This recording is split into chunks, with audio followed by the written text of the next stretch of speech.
All right, good evening. Okay, can we call the meeting to order? Let it be known all of council is in attendance.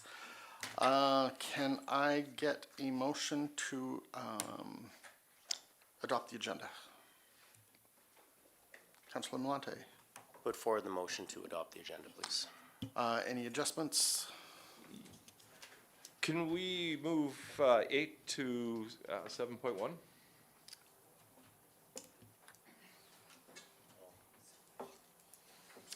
Anything else? Councilor Harris? Thank you.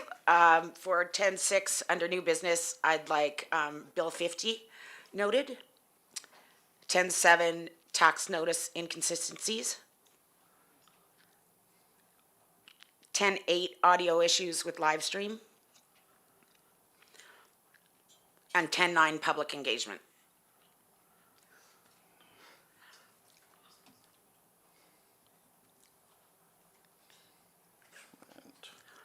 All right, anybody else?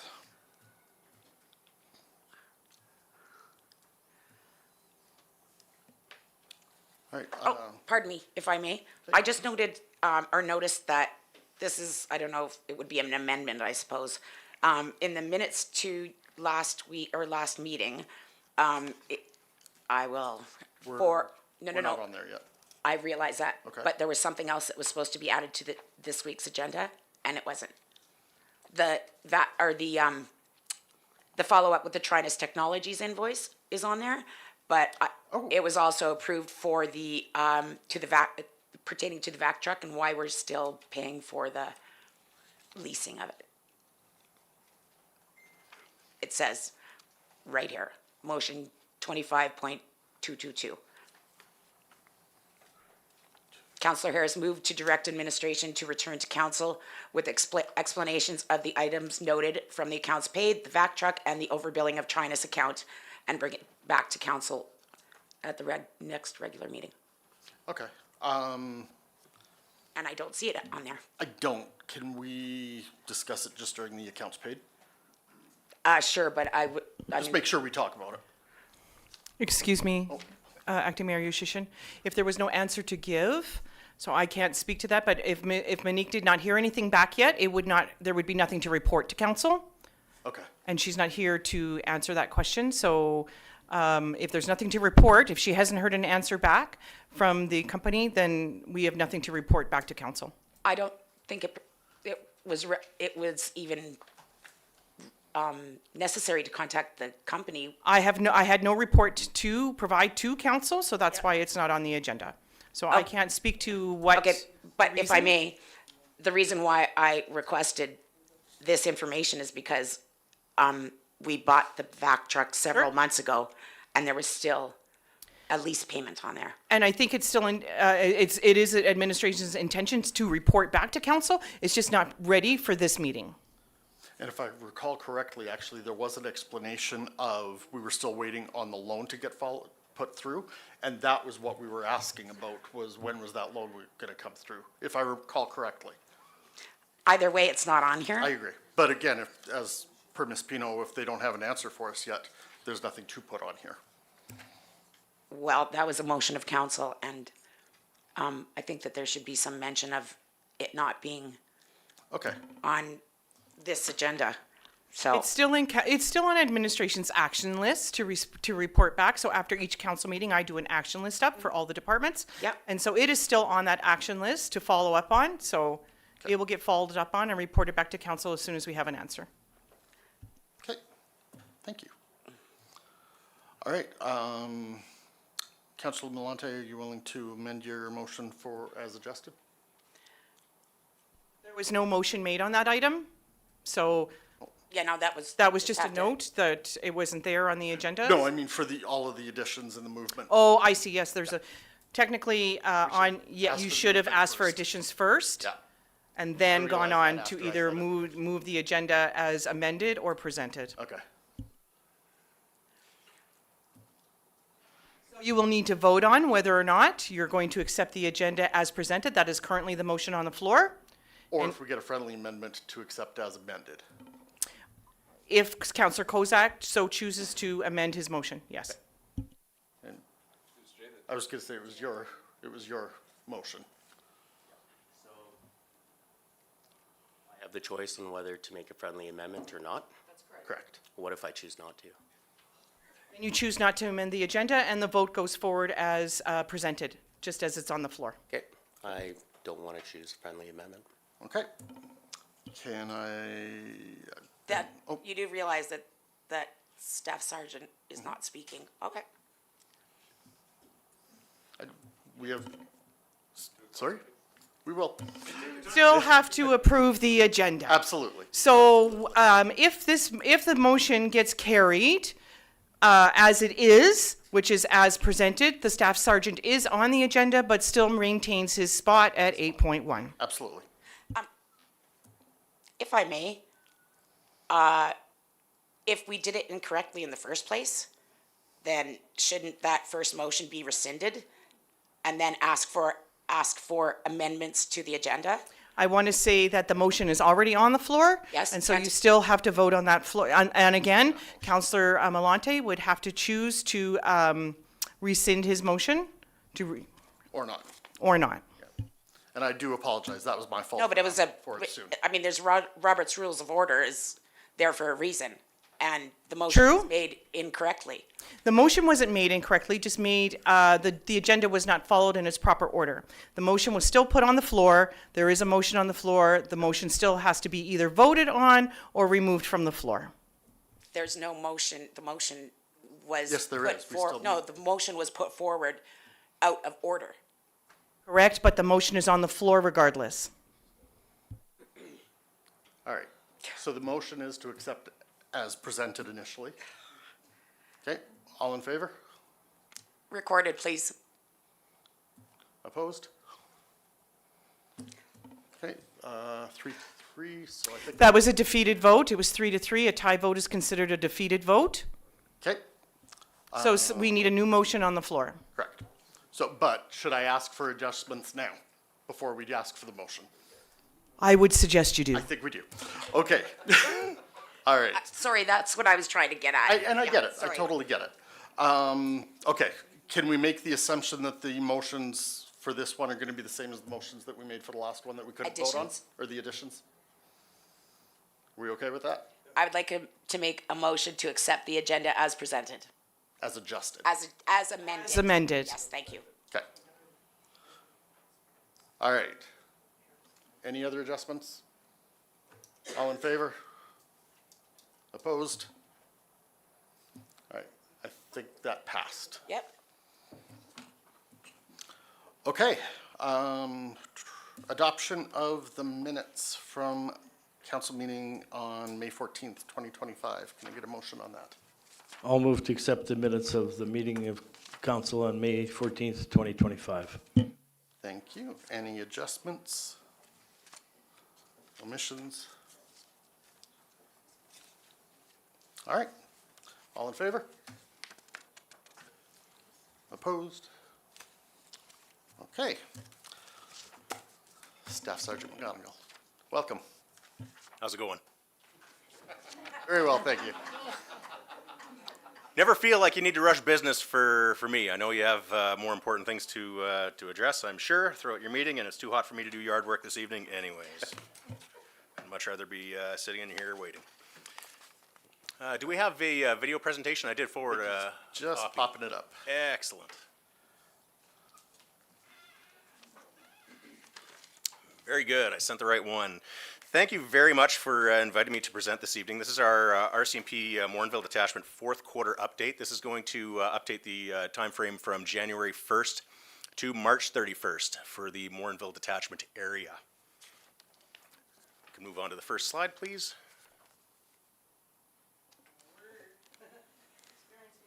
How's it? Okay, as long as it's not me that's supposed to do it. Some councils give me the remote, and I have a hard time keeping it all straight. Again, the purpose of these quarterly updates is to provide an update to council on the operations of the Morinville RCMP Detachment. If we can move on to the next slide, please. The Morinville RCMP Detachment provides 24-hour policing services to several municipalities and communities, including the Alexander First Nation, Sturgeon County, Town of Bonaccord, Town of Gibbons, Town of Legal, and Town of Morinville. The Morinville Detachment is comprised of 40 personnel, including 1 staff sergeant, yours truly, 1 sergeant, operations NCO, that's Sergeant Mike Ferraro, 5 corporals, that includes 4 corporals who are in charge of each of our watches that work around the clock. We also have 1 corporal who's in charge of our general investigations plainclothes section. We have 18 plus 1 constables, including the school resource officer, that is the +1, who works full-time in our high schools. We have 4 public service employees that work in our detachment. We have 4 Town of Morinville full-time employees, 5 Town of Morinville casual employees, and 1 reservist constable. Now, just for the updates on the human resources, Constable Philip Perrant-Boulet transferred in from High Prairie Detachment into Morinville last month, and Corporal Kevin England, a new supervisor, transferred into our detachment from Bella Bella, British Columbia. I believe he had to take a ferry to get out of there, and he arrived just last week. As far as departures, Constable Jeff Stephen departed our detachment last month to go to Parkland. He received a promotion there after several years in Morinville. And Constable Simon Lajoie is going to be leaving our detachment. He's going to be going to the Integrated National Security Enforcement Team in Edmonton. We currently have 1 corporal who is on parental leave. We have 1 constable on sick leave, and we have 2 constables who are on restricted medical duties at this time. Again, an update on the policing priorities that we've had for the last year. Now, of course, we operate on an April 1st fiscal, being a federal organization. This is our 4th quarter now. These go back from April 1st until March 31st of last year. Our policing priorities for the last year, and again, this predated my arrival here last May, were crime reduction, enhanced awareness and education, employee wellness and respect, and enhanced road safety. If we can keep it on the slide for just one moment, please. I'm going to update council towards the end of my presentation, which I'll try to make quick here, just what our revised policing priorities are going to be for this current year. We spent a number of months going around doing consultations with different communities, different municipalities, including this council, and gathering thoughts on what the policing priorities ought to be. One of the things I found over the last several years is that our policing priorities went unchanged. We essentially had crime reduction, awareness, education, wellness and respect, road safety, all these things were on there, which told me one of 2 things. Either the public in our detachment area is just thrilled with our policing priorities and they don't want us to change anything, or perhaps us in our detachment have become a little bit stagnant, and perhaps we need to really take a fresh look at this and we're not just kicking over the same things every year. Crime reduction in particular is one I'm not hugely fond of. That's the business we're in, is reducing crime. And so I want to drill down and get a little bit more specific and actually put some real strategies together, which I'll get in a little bit later. If we can move forward to the next slide, please. And these are the Morinville Detachment crime statistics. Again, this is just specific to the town of Gibbons, separate from the provincial policing statistics report that you've also been provided with. This is our data just within the town of Gibbons. The first column is the town of Gibbons crime statistics for the 4th quarter, January 1st to March 31st. Second column is a comparison from the same period, same time frame, a year before in 2024. Third column is our year-to-date, and again, that's our final year, April 1st to March 31st. And the final column is comparison to the previous fiscal year. So we're staying quite steady, dropping in some areas. We are seeing an increase in 1 or 2 areas here. Commercial break and enters being one, and we are putting some strategies in place to deal with that. But across the board, very consistent. We had 10 files that involved an element of spousal abuse compared to 9 over the same time frame last year. 32 year total compared to 36 the prior year, so down 4 in that area. Mental health calls down from 8 to 3. No RPAC referrals, no residential break-ins compared to 2 over the same time period last year. We did have 3 commercial break-and enters, 3 stolen vehicles compared to 2 last year. Year to date, over the last 12 months, we had 13 stolen vehicles in Gibbons. The year prior to that, we had 23, so just about cut in half in Gibbons, which is really a departure from what we're seeing everywhere else. We saw a real spike in property crimes, break-and enters, especially auto thefts, which you'll probably notice on the provincial crime statistics sheet that you have. So fortunate here in Gibbons that we kind of bucked that trend here, and we saw a lot fewer vehicle thefts in Gibbons for whatever reason. Frauds, we saw 4 this quarter compared to 3 over the same time frame last year, and 10 reports of suspicious persons or activity compared to 14 last year. Total calls for service within the town of Gibbons. Now, these are not criminal occurrences. These are all calls for service. So this is everything, including reports of criminal activity, but everything even including missing persons, medical emergencies, fires, vehicle collisions, you name it. So 4th quarter, January until the end of March, we saw 142 calls for service. compared to 155 over the previous quarter, October through December. And I'll jump ahead here to the second last row. The same quarter from 2024, I have October to December in there, but that is a mistake. It should be January through March 31st, 124. So we saw a marginal increase year to date, year over year, 614 calls for service over a 12-month period to the RCMP from Gibbons compared to 600 on the nose the year prior. So very consistent. I'd like to do something a little bit different here, and I've gotten into the habit of doing this with different municipalities in the area and different councils. In addition to reporting on the numbers and just the statistics of what we're seeing out there, I want to provide a little bit of insight of the work we're actually doing. And it's not to really open any eyes as to the effort our guys are doing out there, our guys and gals. They're obviously working hard, but I think this does provide a lot of added perspective instead of me just saying, okay, well, we had 3 stolen cars last month. Okay, well, this is what we did. Because the truth is, quite often we are catching these guys, and there is a bit of a story to be told. I'll try not to take too much time with this, but we'll go through it really quickly, and I'll try to make this as quick as I can. January 5th, a 41-year-old male arrested and a 42-year-old female were arrested in a suspicious vehicle near a gas station in Namao. Male was charged with possession of break-in instruments and 2 counts of violating prior release conditions. He was sentenced to 15 days in custody. Female was sentenced to 45 days in custody on an arrest warrant. January 11th, 41-year-old male was arrested in a stolen truck during a late-night patrol near Sandy Beach. Vehicle was broken into and stolen from residents in Westlock 3 days earlier. They were arrested after use of a spike belt and assistance from Dog Services, charged with stolen property, resisting arrest, driving while prohibited, flight from police, and 4 counts of failing to comply with previous release conditions. January 14th, a 40-year-old male was arrested after a report of being passed out in a parked truck on 100 Avenue in Morinville. Suspect was charged with possession of cocaine for the purpose of trafficking and impaired by drugs. On to the next slide, please.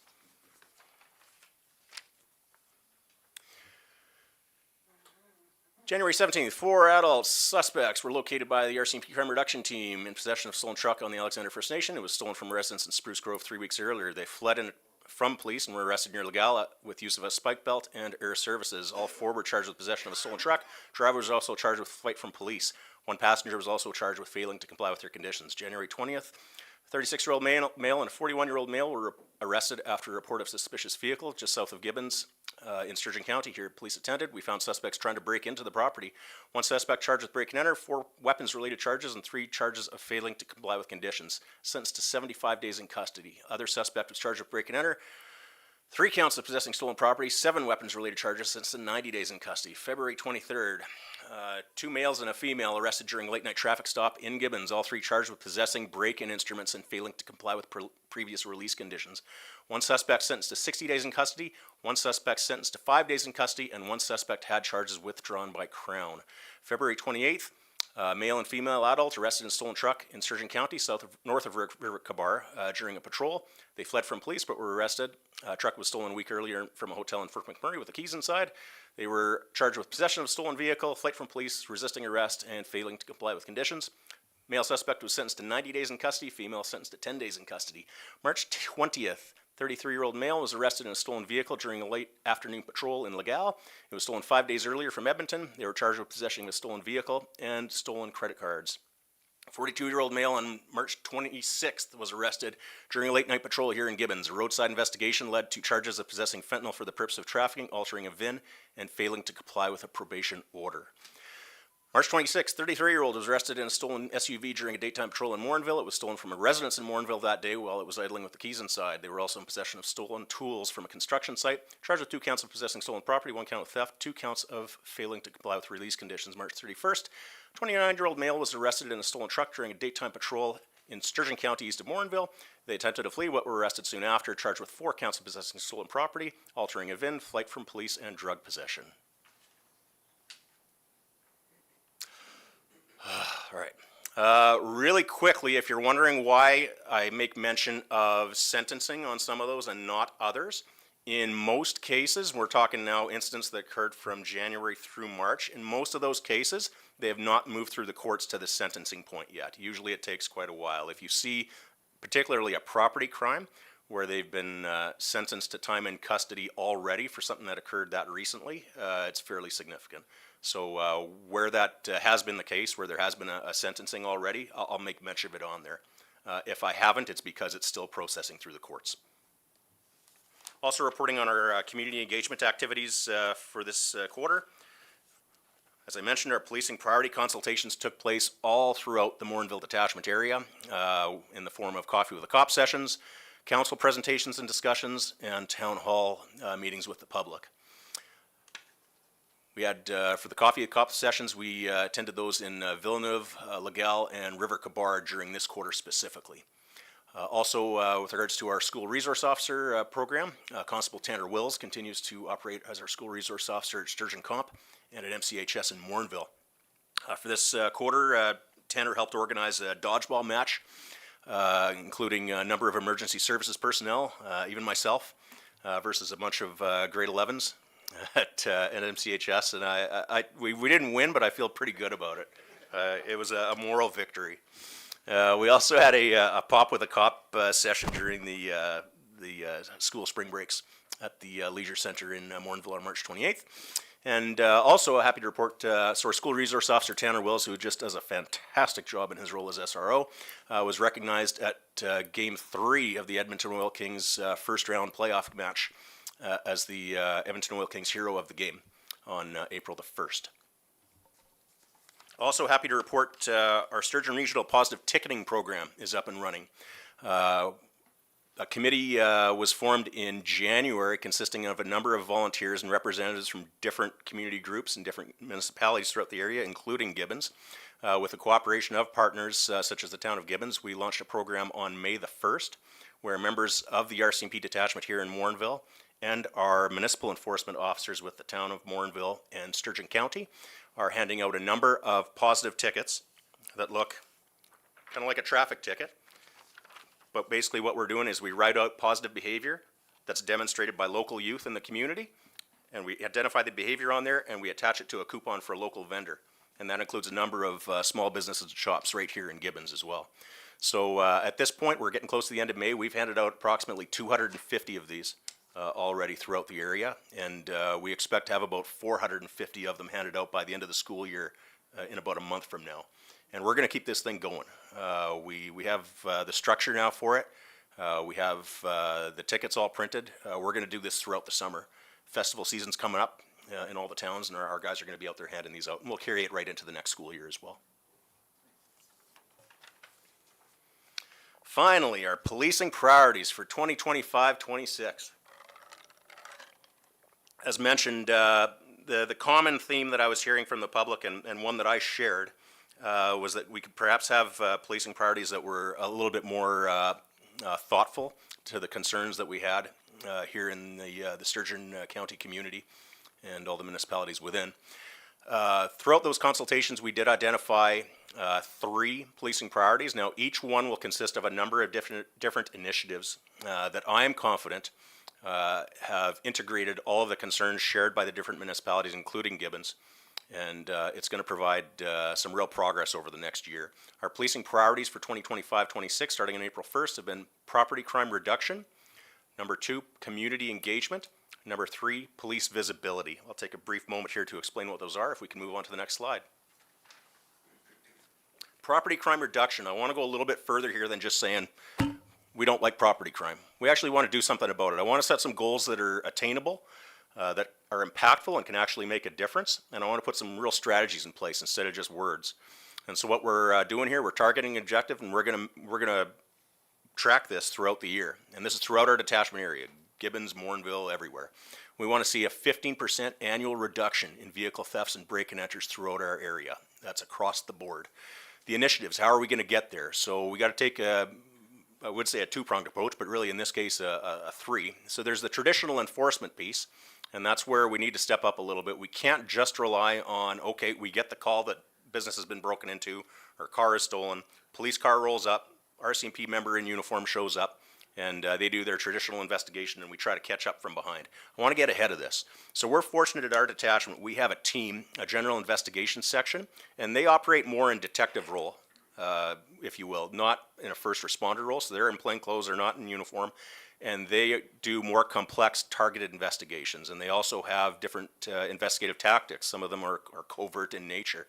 And so what we're doing here is I've tasked my general investigation section with having proactive projects throughout the year to target some of our known criminal activities, known areas, and known suspects who are involved in this sort of thing.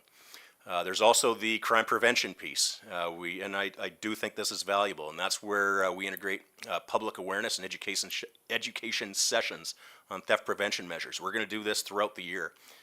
If there's any kind of public events and we're able to attend, we're going to set up booths there. We're going to do public talks and engagement sessions with the public to know, okay, what steps can you take to reduce the risk of becoming victim of theft? And that's not to put this on the victims at all, but there are always things that we can do, even if it's equipping your vehicle with an anti-theft device. There's a lot of things that we could do that perhaps we haven't done enough of in the past. Habitual offender management program, and this is one that I'm a staunch advocate of. I've employed this at different detachments that I've worked at in the past. It's a little bit different than the integrated offender management program that you see at other communities, where they essentially work with offenders to get them back in the community and get them off of their criminal element and criminal lifestyle.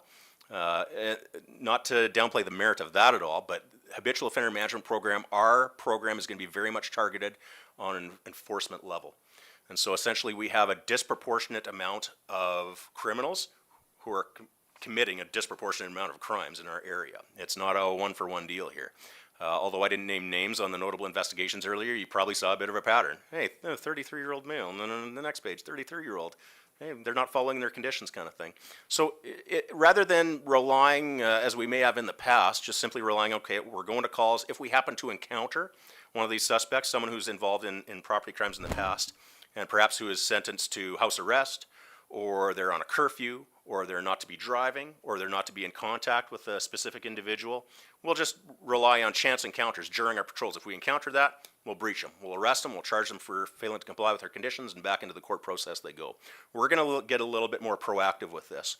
And so we're going to have organized monitoring of our repeat property offenders, and we're going to have an efficient process for the arrest as well. And so this is where I'm going to also, again, lean on our general investigation section.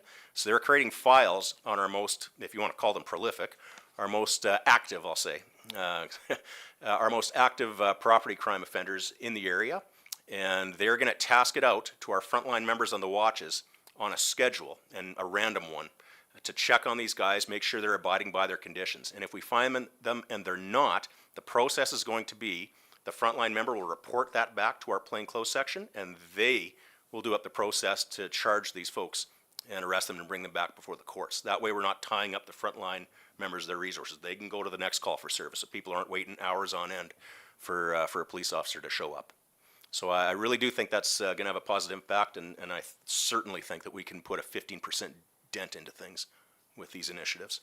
If we can move on to the next priority, please. Second objective is community engagement, promoting positive engagement between police and community, a less quantifiable one, but nonetheless important. Initiatives tied to this one are going to be school engagement. As I mentioned, our school resource officer currently works 2 days a week at MCHS and 2 days a week at Sturgeon Comp. I'm going to be meeting with the two school divisions very shortly here to evaluate some of our activities over the past year. And one of the items I intend on exploring with them, and I think that we will be in agreement on this, is how to integrate our school resource officer more into the other schools. Maybe the schools, the 5 to 9 schools, the K to 9 schools, and I know we have some in Gibbons here. I am so thoroughly impressed with the inroads that our school resource officer has made with the youths in the 2 schools he's at. Obviously, I can't have him in full-time everywhere, but I see no reason why we can't have our school resource officer involved a little bit more, even drop it in once or twice a month into each school, including those in Gibbons. I think it'll go a long way at forging those positive relationships. Our second piece is the communication strategy, and you've probably seen this. I will say thank you to the administration here at the town of Gibbons for working with us. We do lack a significant media partner in this area. It probably doesn't help that we're in the general Edmonton area, and so we have a lot of local Edmonton coverage, but not a whole lot of media, newspapers, radio representation right out here in the bedroom communities. And so what we've arranged with the town of Gibbons and others is that we're providing monthly policing updates to the municipalities at the end of each month. And in collaboration with them, they will post links to that information on their social media pages. Another challenge we have at our detachment, being a local detachment, we don't have a social media page. The RCMP in Alberta has one. And at the division level, the provincial level, they like to manage that. And they have a communications department. And they're fabulous people and they do great work. But at the end of the day, I do believe that we have a lot of activity, a lot of police activity and police stories in this community that perhaps the province and at the provincial level, they might not be too interested in. They're not going to be bombarding the RCMP in Alberta Facebook page with, you know, Morinville RCMP arrested a guy smashing a window or something. They don't want to overload it with that. But I do believe that there's an interest here locally in hearing that. And so the town's going to help us do that. We've already done it for a couple months now. And we're going to continue pushing that going forward here. Community events, nothing new here other than I'm going to track it. It's part of our plan. It's important. It needs to stay there. And that's regular involvement in community events. And one thing that is new is the establishment of the positive ticketing program, which I've already summarized. Fourth initiative tied to this, not specific to Gibbons, but part of our overall detachment community engagement plan is the Alexander First Nation. I want a strategy with that. I do feel after meeting, I've been here now for 1 year, after meeting with Alexander a number of times, after meeting with all the communities in our detachment area, it's clear to me that the Alexander First Nation does have some specific challenges that perhaps don't exist in all of the other communities in this area and do require a bit of a dedicated contact. Our operations NCO Sergeant Mike Fabaro is going to act as a direct liaison with the head of security at Alexander First Nation to make sure that those needs are met. If we move on to the third policing priority, is police visibility. Now this is a little bit different than the community engagement piece. The community engagement priority is very much a proactive priority where we're actually getting in the community. We're engaging with the kids. We're engaging with the public. This is going to be just more of a straight up visibility, and this can look a couple of different ways. When we talk about visibility, people want to see, and I've talked to a number of different people at town halls over the last year, people want to see more police cars. They want to see more police driving down their street, and that's fine, we can do that. They also want to see more police on their phones. They want to get the rave updates. They want to find out what's going on. So we're going to do that as well. And that's not as much an engagement piece, but just a part of, okay, we can do a little bit better and just be invisible to the general public. So our two initiatives here are going to be joint operations. This is going to be increasing our collaboration with municipal enforcement, military police, and Alberta sheriffs.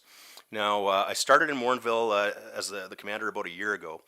And commuting into the town on the highways, I'd often see Alberta sheriffs pulling over cars in the morning, in the afternoon.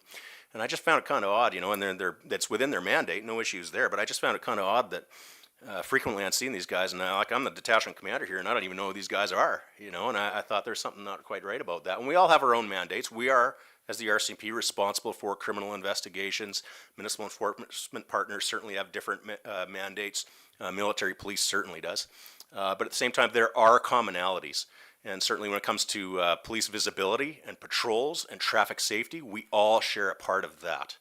And so we are working this in now where we're going to be on a regular basis, and it's going to be tracked, and I'll be reporting back in future updates exactly how many initiatives we've done for that quarter. We're going to be working alongside, hand in hand, with Alberta sheriffs, with our municipal enforcement partners, and we're going to be going on the base and working with military police too to beef up our visibility on the roads. RAVE program, regular updates on incidents incidents in progress, along with weekly activity summaries. So I've been pushing this one a little bit for a while, and one thing I heard right away a year ago from folks is they wanted to know, okay, why aren't we using RAVE more? And I got to tell you, a year ago I didn't even know what RAVE was. I never heard of it. I had been out of uniform policing for about 6 years at that point. I had to do some research, and what I found was our activity on there throughout the northern Alberta area here was fairly sporadic. Some detachments were making great use of it. I'll give props to Westlock Detachment. It sounded like they had a real strong presence on RAVE. Some other detachments also kind of in this area told me that they didn't use it at all. I couldn't find a reason, I couldn't think of a reason really why we shouldn't be using this, and the people wanted to hear from us. It seemed to me like a fairly easy thing to just go on there and post what we're up to. And so we started this process, and we started it rather informally, where I was simply just encouraging my team, okay, if we're up there and we got stuff going on in the public that you think we need to know about, put it out there on RAVE. I think we need, a year in now, I do think we need to go to a little bit more of a structured format. And so while we're still encouraging that, what we're going to do is at the end of every week, and I don't care if my guys think it's been the quietest week of their entire career, every Friday, we're going to send that rave update out to the public. And I don't care if we're just chasing barking dogs. If it's that, or if we're catching guys in an armed robbery, it's going to go on the rave update on Friday. We will send it out every Friday with our weekly activities. That's our Q4 update and our year-end update, really. All right, well, thank you so much for that. Any questions? Yes, Councilor Malonte. Staff, just be prepared. I have 3 questions, and you may or may not be able to answer them, but I do have some concerns about some things. Certainly. One, I know citizens have approached me about dirt bikes in the community, and they tend to be youth. And some of my worries, right, is some of those dirt bikes aren't licensed, and you know, it's one of those where we're worried about safety, people getting run over, hitting somebody, or whatever the case is related to those offenses. The other one I have is, I'm assuming the joint operations piece is part of that alignment from the GOA when they sent that letter to all municipalities? No? Not at all. This is homegrown? This is a local initiative, yeah. Okay, and so I guess my question on that, right, is there anything that we're doing with the alignment with peace officers and the police as required from Minister Ellis from all the municipalities? I would have to review what exactly the direction from the Justice Minister was on that. Yeah, so just to let you know, there was a letter sent to all municipalities that employ peace officers. Oh, right. Okay, yeah, I do know what this. Yeah, This and- is a few months ago. So I wasn't aware of whether or not Gibbons received a letter like that, did they?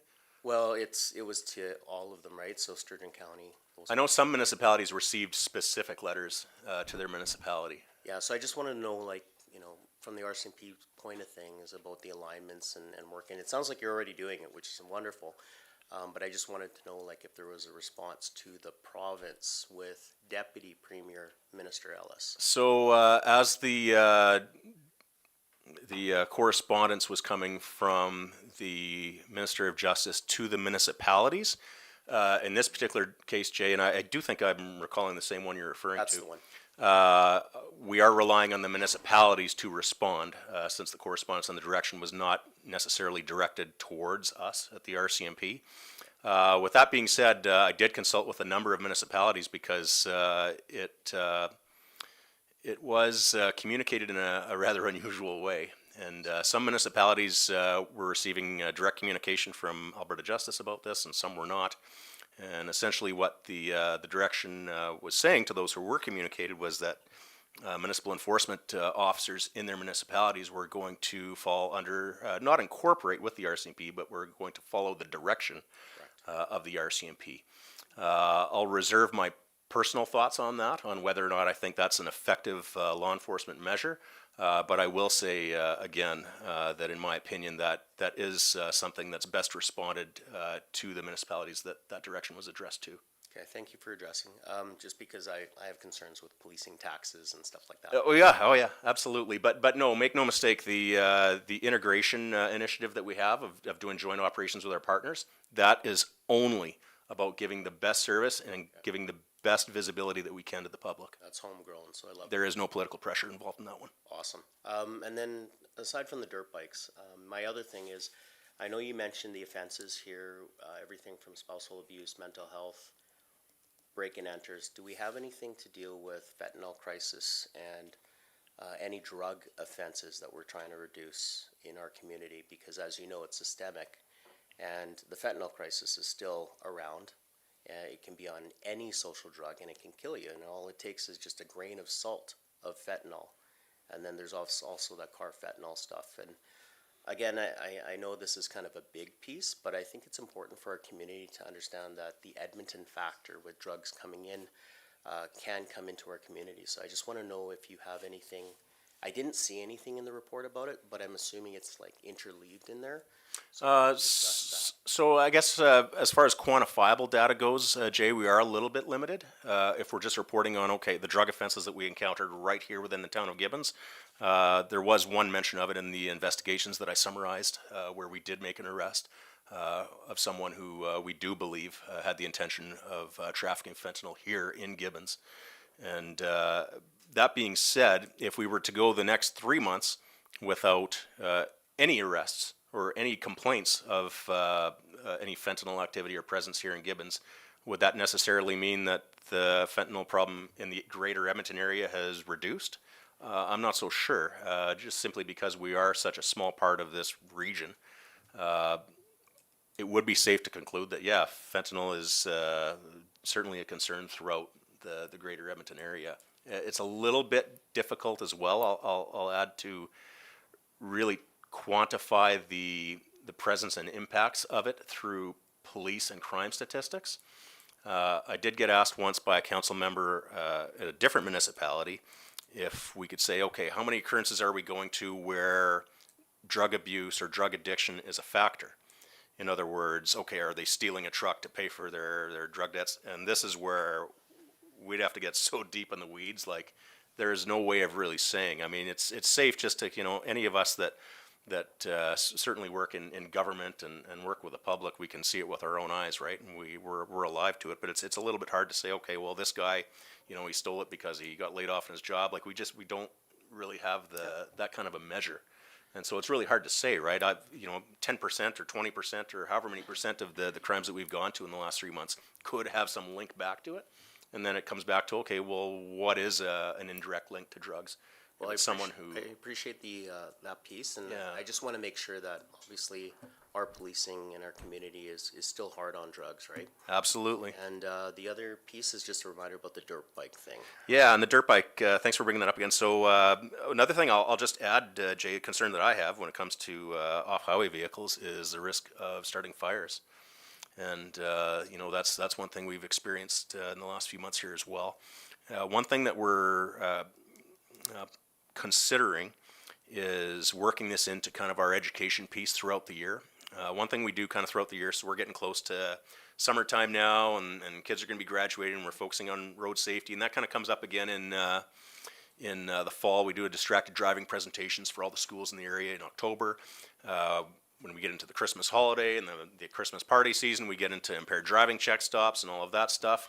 And one thing we might want to start getting in the habit of doing every year is perhaps have these awareness pieces when we get into March and April about off-highway vehicle use throughout the area and the risk that it presents with respect to fires.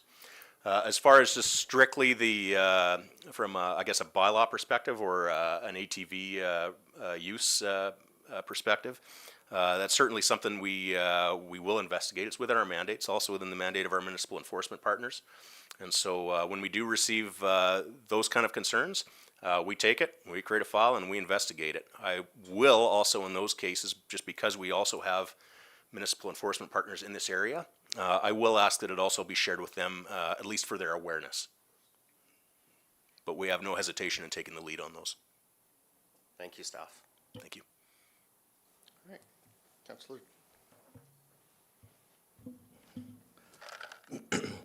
Anyway, I was just have a question concerning victim services. Now that the province has changed the whole way of dealing with things, I don't know how involved you are with that because they've put it into the 4 different areas, but can you say that this has been a positive thing, or are we still struggling with trying to maintain the level we had before? Because I know that Sturgeon County had one of the best victim services groups in the province, so I'm just curious. Thanks, Norm. I would say with regards to the victim services model and how that's changed in the last, I think it's been about 6 months now, I would say it's probably still a little bit in its infancy, and I would probably refrain from saying whether or not it's been a positive change in assessing it. I will say the services that I'm seeing and that I'm experiencing with regards to our advocates and our coordinators has been very positive. And we saw a shift of a lot of the same personnel that we had. We're fortunate, not everyone, but we saw some personnel that were involved in the Sturgeon Regional Victim Services now working in roles with Central Alberta Regional Victim Services. And so we had the benefit of that. Like you said, we had a good program here locally. I think part of the concern that brought us to this point was we did have a bit of a patchwork of victim service societies throughout the province. And while some had excellent victim service societies, perhaps some did not. And at the provincial level, it was identified that there was a need for some consistency and some uniformity across the board. And so that brought us to where we are. There's probably a little bit less engagement for us locally, just at the planning level, just because it's a little bit more regional. It goes far beyond Morinville at this point. We don't just have our own dedicated society. So that's a little bit different. But I think the services that are available to us, the men and women that are working in those roles, are, from what I've seen, as productive as they've ever been. Councillor Barry? Mine isn't a question, it's just an observation.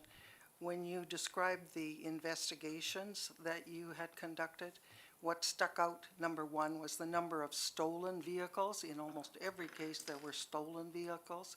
And the other thing that stuck out was the perpetrators had breached conditions of some sort. So I was really pleased to see that one of your strategies was to target these repeat offenders. I think that that will go a long way to reducing the number of stolen vehicles and other crimes that are being committed. Thank you very much, Lorraine. And you know, I don't at all mean to suggest that perhaps our partners in justice and in corrections are not doing their job at all. I'm not suggesting that at all when I highlight the number of cases where we find folks who have been released on custody and then we ended up having to catch them again, kind of thing. But this is the reality of it. If you have your provincial crime statistics that I provided, if you have them in front of you right now, if you look close to the bottom, you'll see our fail to comply statistics and breaches. Now, this is throughout the Morinville detachment area outside of our municipal contract with Morinville. And what you'll see is from the period of January through March, in 2021, over that 3-month period, we had 17 arrests for people breaching their conditions in 2021. 2022, it went up to 22. In 2023, we had 36. In 2024, went down, we had 15. 2025, this year for the first 3 months, we had 66. And I'm not trying to color this, I'm not going to spin it, I'm not a politician, I'm not going to do anything like that. Those are just the numbers. And part of it is a proactive piece, right? Because we're not just waiting for it to fall on our lap. I want our guys to hunt and get these guys. But again, it does speak to, that's 66 people who were out when they, I won't say ought not to have been, but certainly not ought to have been doing what they were doing. Yeah. All right, I was actually gonna say, is that 66 more a reflection on the focus that you're putting on it now as opposed to they weren't there 3-4 years ago? Partly, absolutely. It's a proactive statistic, right? So rarely will we get a report where someone's calling the police because someone they know or they see someone who's not following conditions. They see someone who's at the grocery store and they're supposed to be on house arrest. Usually it doesn't happen that way. It's usually a proactive crime that we come upon. But just the same, that's a 288% increase over 5 years. 340% increase year over year. It says something, and we're granted our role in this is limited. You know, we do reach a point where we do have to hand this over to the justice system, but we're going to keep doing it. Foot's going to be on the gas. Awesome. Anybody else? All right, well, I do want, personally, I want to say thank you. I know I've seen a difference in the quality of the report that you're providing us over the last year since you've been here, so I very much appreciate that. Thank you for your cooperation. I really appreciate it. All right. Can I get a motion to accept this information? Councillor Barry, thank you. All in favor? All right. Thank you so much. All right, 7.1, accounts paid as of May 23rd, 2025. Can I get a motion for that, please? I'll make the motion for accounts paid. Thank you. Any questions? Councillor Harris? Thank you. My first question would be with regards to the commercial visas. I'd like a little bit of clarification as to whether or not the charges that are put on both council and employees visas, are they considered unbudgeted expenses? Acting Mayor Yusish and members of council, no, they are budgeted expenses. Okay, so is each charge for each individual visa outlined and then put in their specific spot? Good question. Yeah. So when we do the budgeting, we usually budget it based on the type of expenses. Okay. So when these visa expenditures come through, we categorize them based on the type of expense it is. So it does follow within the budget. Okay, and that's for everything that's put on there? Correct. Every expense that goes through the visa has to be coded. It has to follow under a budgeted line item. Otherwise, at the end of the year, it will come up as a large variance. Okay, I'm just, because I know that there had been, and maybe I'm mistaken in my understanding, but for things like staff appreciation or any bonuses, I've noted them being listed on, as being put on the visa, and it's my understanding that those are cash, or they may be cash awards. Am I right on that? Technically, anything that comes out as a visa typically is an expense, so it has to follow under an expense code. Now, not to say it's not cash, there could be a cash component, but because there's two sides of every accounting entry, it has to come out as an expense. Okay. And every expense has to have a budget line item. Otherwise, if it doesn't, it will have no budget, and then at the end of the year, when there's an expense for staff appreciation, say, and there's no budget, the question is, well, how could that have happened? Okay, thank you. I have more if nobody else does, so. Okay, go ahead. Second page, I was just going down the listing of the check numbers, and I noticed that 20250604 or 05 is missing. There's no accounting for that check number. Acting members of council, Dale Yusish, acting mayor. Sometimes when a check is written but there's an error on it, it'll get canceled. And because you can't reprint a check, you got to have that continuity, as you've pointed out. You have to cross it out. So in this case, I'm guessing there was a refund issued, as that is the 202500606. But maybe it was done in the incorrect amount. Maybe the name was documented incorrectly. So if that is caught before the check is issued, it would be crossed out or voided, and then you move on to the next check. So that's what happened there. But wouldn't you still have to account for the check?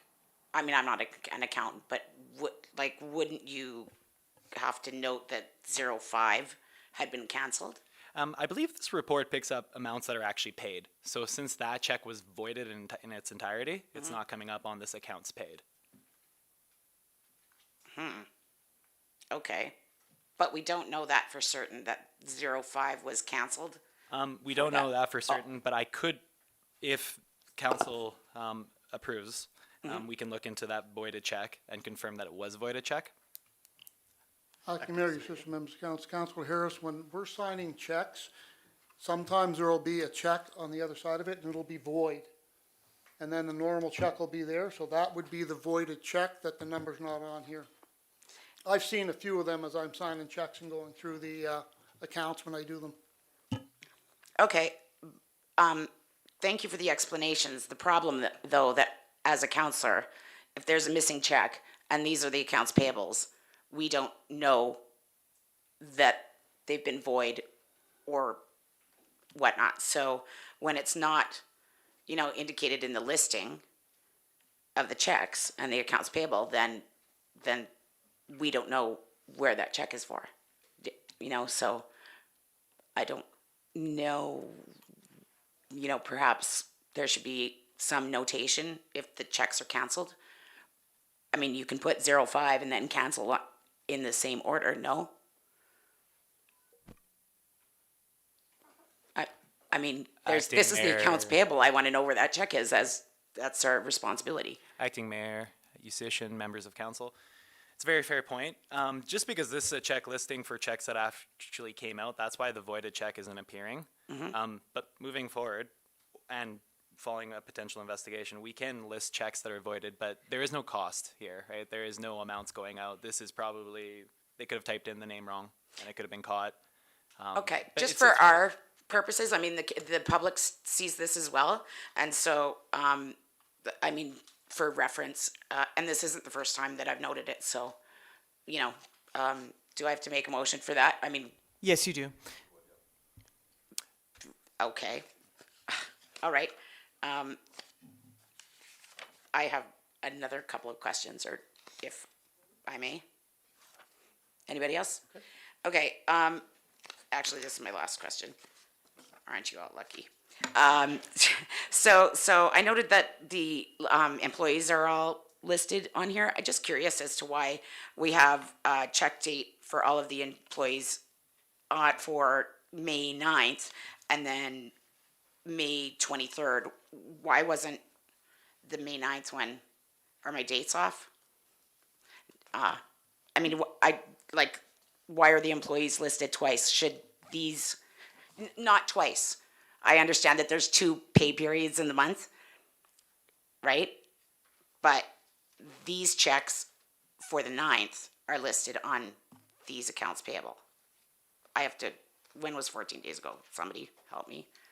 Do you see what I'm saying? Why weren't the checks for the employees for May 9th listed on the last council meeting's accounts payable? Acting Mayor Yoshisha, members of council, when I print this report, I take it from the date that I print it. So if the report is printed, let's say on the morning of the 9th, and then checks get issued on the 9th, those would not be included in that report. So my report's always the day that I print the report overlaps with the last day of the last report to ensure that council gets all of the information. Which actually, if we look at the timing, probably makes sense because the 9th was if you were preparing the agenda package on the morning of the 9th, which Yes. is the Friday, then it wouldn't have come through. The last council meeting was On the the 14th. 14th. Correct, but if you notice, she's been sending out the agenda packages on the Friday. Correct. So the interim CAO has demanded that's not the right word, but has, well, he does, but anyway, that the packages go out on Friday. So that's one of the first things I do on Friday morning as I'm preparing the package is to print out the accounts payable listing. So come the next meeting, I'm going to need to overlap that day to ensure that everything gets done. So if payroll checks didn't get posted until after I ran that report, then they're going to show up, you're going to see them show up on the next report. Okay. Thank you. All right, any other questions? All right, all in favor? Thank you. All right, 9.1, follow-up on Trinus Technologies invoice. Acting Mayor Yoshishan, members of council, the purpose of this report is to respond to a query from council concerning the increase in the monthly charge for IT services from Trinus. Administration clarifies Trinus as to the reason for the increase. It is because the town is keeping up with new technologies, we have navigated from regular emails to Microsoft 365, which allows the town to have access to SharePoint, which will allow for the town to host all its digitized LAN files that were digitized over the last 2 years. Presently, these files are being held by LAN Solutions SharePoint, which is the company that did the digitization for the town. This enhancement also has 2-factor authentication, higher email security, access to Teams for meetings and file sharing, which is being used by many of our neighboring partners such as Sturgeon County and the school division. This is a monthly cost. Options available.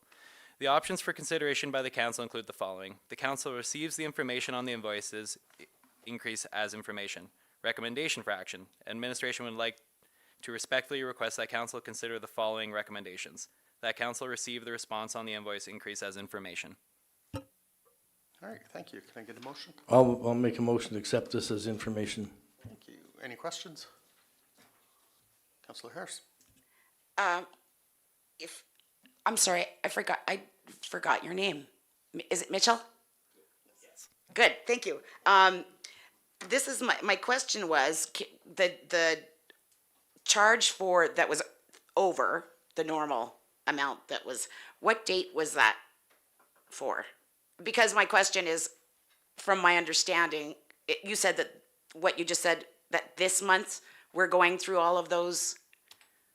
changes and that's the reason for the extra charge? I believe we adopted Microsoft 365 last month, and we're dealing with the kinks now, especially as we convert all our emails to it. So, and I looked at the invoice where it first came up, and I do see that there is a premium bundle monthly where we see that Trinus is now passing that subscription cost onto us. So it occurred last month, and now the billing is falling through the subsequent month. Okay. All right, I'll make a motion to accept his information. Okay. Currently a motion already on the got that. floor Oh, from sorry. Councillor Sandal. Okay, I do have one follow-up question though as well, just hearing that the Land Solutions is holding all those digitized files in SharePoint. Now that we've got access to the Office 365, are we transferring those to our environment? Correct. This was the next step in digitizing those land files, because currently they're still in physical copies, and Yeah. we're moving on to that. But Wonderful. before, our Microsoft subscription didn't allow for that SharePoint access drive. Okay, any other questions? All right, all in favor? Thank you. All right, 10.1, Secondary Access Road, South Gibbons. I believe this is yours, Councilor Malante. Yes, I put in a written notice of motion to provide some preparation for administration to respond to this. My written motion for notice of motion is that council direct administration to review and provide a report exploring the feasibility of implementing a secondary road access for the south area of Gibbons beyond Lennon Drive. All right, so just so you're aware, Councilor Malante, putting in the notice of motion last meeting didn't actually have them act on anything. This is just for us to discuss now, correct? Okay, Absolutely. okay. That's why I called it a notice of motion. Okay, so can I get a motion on what direction you are looking for? So Councillor Malante actually just read that motion, so that Okay. motion is now sitting on the floor. Thank you so much. Okay, any questions? is this to be brought back for the, so this is on the next, for the next meeting? Well, our, The information, like to bring back the information for the next meeting? well, it'll be, what did you ask for as far as timing goes on that motion? Or have Maybe you? let, So the motion is on the floor like any other motion. So you're going to discuss the motion, decide on that. If you want to amend the motion to include a time frame, if administration gives you some sort of time frame, whatever that looks like, the motion is on the floor now for council's discussion. Correct, so as it stands now, we don't have a time frame relating to this report or anything yet, but, correct, and We I could want to have discuss, so. discussion first, and then obviously I'll probably close it after. okay, Thank you. okay. Any questions or comments regarding it, Councilor Sandal? Yeah, I was just wondering, now, the feasibility of this, I'm not sure exactly what it is, but I believe the cost would be significant. Was that part of what you wanted in your report? Well, part of it is to know whether it's going to be significant or not as well, right? And it's a feasibility study for us to look at it from administration's point of view so that we can determine whether a south access can happen if we can afford it. Maybe we have to do strategic planning. Maybe it has to be a long-term goal, or maybe it's an easy fix. I don't know. But that I do want to task administration with it. And if you recall, back in 2017, I did request for something similar, and I believe it was shot down. So I want to bring it back up again. Yeah, and just from my point of view as well, I know that during our public budget meeting that we held, we heard pretty clearly that a south exit is important to the town. And so I agree, I think we need to not necessarily require an answer by next meeting, but have some kind of a plan moving forward to know what does this potentially look like. Councilor Barry? My sense is that a complete feasibility study regarding this would take quite some time. I don't think we can ask for a report back anytime soon because it'll take a lot of research and digging, contacting various contractors to find out how much things will cost and so on. So my sense is that we should leave the time frame open somewhat, but we do want this information before we start working on the budget for 2026, because there may be a possibility of doing something in 2026 or not. but we would like that information early enough to make that determination. I could be wrong, Councillor Kozak? And another thing to check into would be grants, and see what the government's got for that. Yeah. Councillor Sandal? Yeah, if we are going to do a feasibility study, pardon me, I believe we're going to have to make a motion to advance funds for this particular project. Acting Mayor Yusish, members of council, if we get our engineers involved, we would have to get funds allocated for that. That would give us a feasibility study. Administration now with Public Works, we can look into a possibility and bring it back to council. We have a few options and then look at the funds that it would cost for the engineers to go ahead and design and get it done. So we'll look at it first, then bring back a cost for it to council. Would you have an estimate on timing between yourselves? and Estimate Public on timing, I'm looking at Like, Curtis, it'll be Couple of months? at least 2 to 3 months, at least. Okay.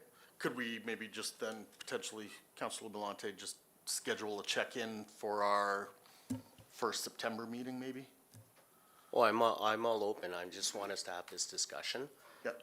Because like I said, there could be a short-term solution, there could be a long-term. Yeah, I'm just asking you because you've got the motion on the floor, so you'd have to adjourn Yeah, it if you want it. council's good with September, I'm good with September too. Councilor Harris?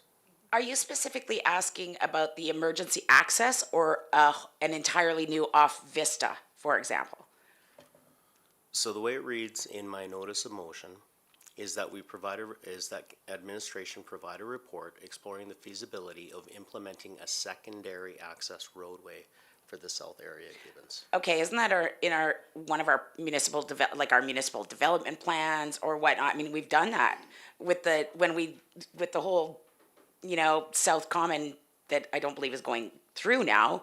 It was incorporated into that proposed development beside the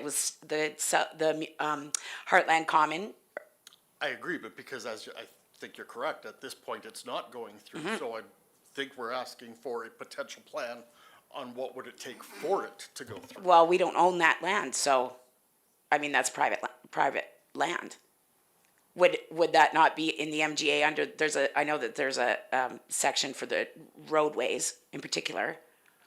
Actually, did I not just sign something yesterday relating to that roadway? Yeah, just to the roadway itself, yes. So, that you signed contracts, so Susan's in the process of, getting that, clarified with land titles, et cetera, get everything moved over, from the current owner to us. What did you sign? My understanding is just the roadway beside the the Heartland station. That road technically didn't belong to us. It belonged to, The developer or Landrex, one or the other, I can't remember I think it whom. was Landrex, I could. Belong to Landrex and Yeah. Heartland Drive and. But it's been signed over, we signed over, that ownership to us as of yesterday, and now we're just getting the final. Yeah, Susan's taking care of that. Yeah, with PALS. So, are you talking about the Heartland Drive? Yes. That wasn't in the 4.5 acres? And why would, if, I want to know, what I'm asking is that roadway within the 4.5 acre development? Or is that on the opposite side, the south side of that, of that development? Acres, Pardon? of the 4.5 acres. Right? Yeah. I think, Councillor Harris, Acting Mayor Yushish, and members of council, that would be a question for Susan in our Planning and Development Department. She's not here. If council would like to make a motion for some clarification on that road, then that would be my suggestion to get an answer back. But Who I owned the road? can't. I Who can't did speak you to sign, who transferred I believe it was Landrex. you believe? Does nobody knows who owned that road? Acting Mayor, Yusish, members of council, the 4.5 acres ended right at the edge of that road. Landrex owns everything else from there to 560 and everything going west. Right, I'm aware of that, but is that on the south side of the That road is- with the on road the south? was on Landrex land. Okay, The road itself. The road itself was on Landrex land. Okay. can you please circulate the document that you just signed, because that's new? Again, those documents left the house, or sorry, left the office. That was Susan who took care of that. That's gone to PALS Geomatics now for registration with land titles. We don't have any copies of that? I can't speak to that. That's in the Planning and Development Department, and I would strongly suggest if council wants an answer, that they make a motion for an administration to return with that information. Well, Acting Mayor Utition, you signed it. I would hope that you know what you're signing. I read it. I got an explanation for it. Okay? So yes. But does the rest of council know this? This is the first that I've heard, Not that so. I'm aware of, but it was a land title. Huh, Councilor okay. This does not make sense. So I do have a motion on the floor. You do.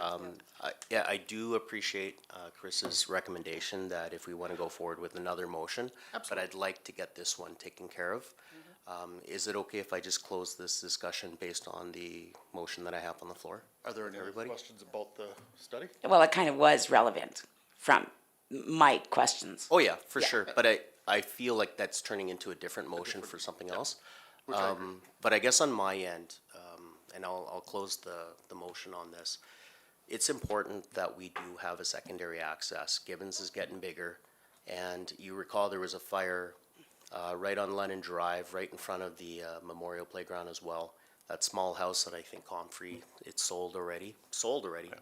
That's how fast houses sell in Gibbons. And it blocked off that entire community on the Landing Trail side.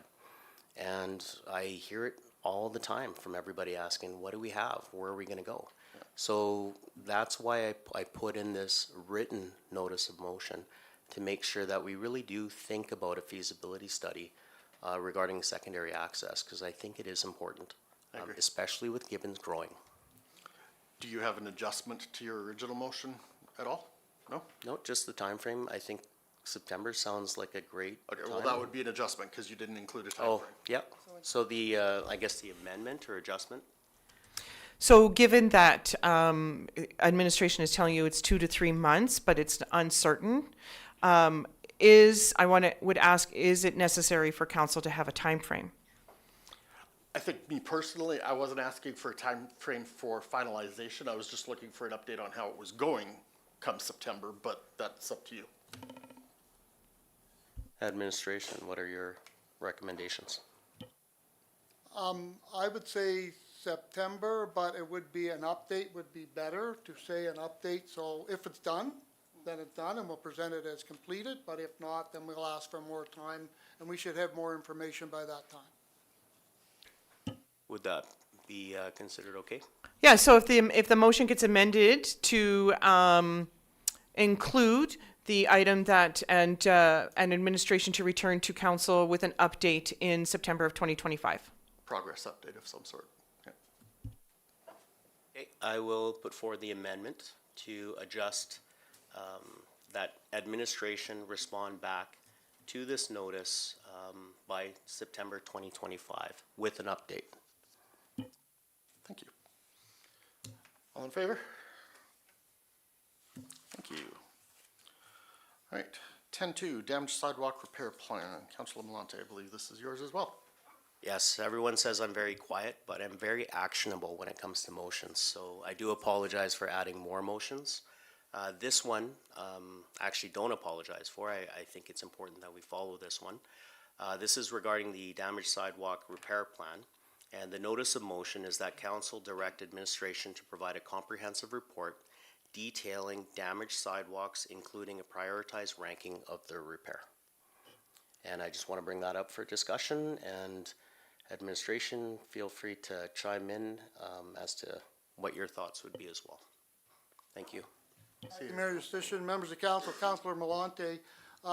Curtis Parsons has already, I'll let him speak on that, because he's been working on this diligently for the last little bit. Acting Mayor Justitian, members of council, Councilor Malante. This is actually an initiative I took on just a couple months ago prior to this motion being made. Started canvassing all the sidewalks in town to start formalizing a concrete plan to forecast for the subsequent years. So instead of looking at just the initial year to year with frost, etc., there's a lot of damaged sidewalks throughout town.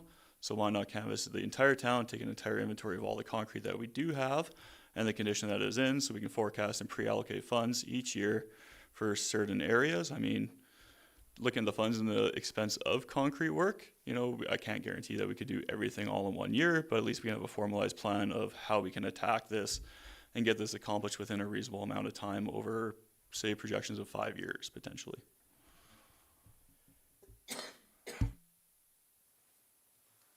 just stay at the end of things to close the piece. If anyone wants to speak up, feel free. Questions?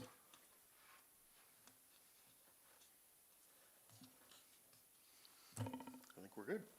So I guess part of that surveying that you're doing, some neighbors or some citizens may have more concerns with their sidewalks over others. Has that been taken into account? Acting Mayor Sisson, members of council, Councilor Malante, as I'm going through, I do receive recommendations and comments from citizens throughout town. Again, you know, the window of scope is always outside your front window as you see it. I have to look at the entire town with an unjudgmental view and unswayed view. So yes, sidewalks are pertained in this area, can be a bit of a hazard, but there's also higher walking areas within town that are higher hazards, higher risk of potentials of falls and trips. Like for examples, areas like 47th Street, 51st Street, 49th Street, where you have lots of traffic, especially lots of senior traffic leaving Spruce View Manor, Pinecrest, those receive a higher urgency level based on the condition of sidewalks and the foot traffic going in those areas. So all these factors get taken into consideration when making this plan and as we're going through to allocate funds for the subsequent years. Thank you for answering my question, and I do believe that you are looking from a totality of the circumstances, so I appreciate that. Councillor Barry? Have you completed your sidewalk assessment as of this point? Members of council, Councillor Barry, there are a lot of projects and everything on the go. I try to allocate time every week to personally walk every sidewalk with a measuring wheel throughout town. We do have over 20 kilometers of roadways through town. And when you look at that, you got sidewalks on either side, concrete on either side, so there's over 40 kilometers of concrete to walk. This does take quite a bit of time, a lot of looking at it, a lot of measuring, so it's underway. I would say at this point for creating the initial part of my project, I'm about 35% through. But I still got a lot more to walk, survey, and then reallocate and resurvey high-risk areas as well to determine a factor of year-to-year planning for forecasting. Right. Well, thank you for that. I just wanted to be clear, you know, is it in progress or has it been completed? And obviously, it's in progress. It's a big job. So I'm wondering for Jay's motion if it's really not needed because the project is already underway. I think personally, my thought is, while this has been something that you've been working on, it isn't necessarily something that we've had a preview to. And I think that's what this is asking for, is to get a preview to that report once you're finished. Am I correct in that? Absolutely. Fine with me? Okay, any other questions? All right, any adjustments to the motion? Okay, all in favor? All right. 10.3, Council Procedural Bylaw MOG 1-16. Councillor Barry, this one's yours.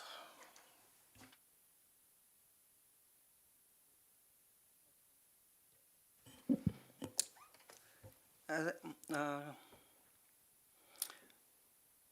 proceed with this notice of motion, I'd like to make the motion that council direct administration to bring forward council's procedural bylaw MOG 1-16 to the next regular meeting of council for review.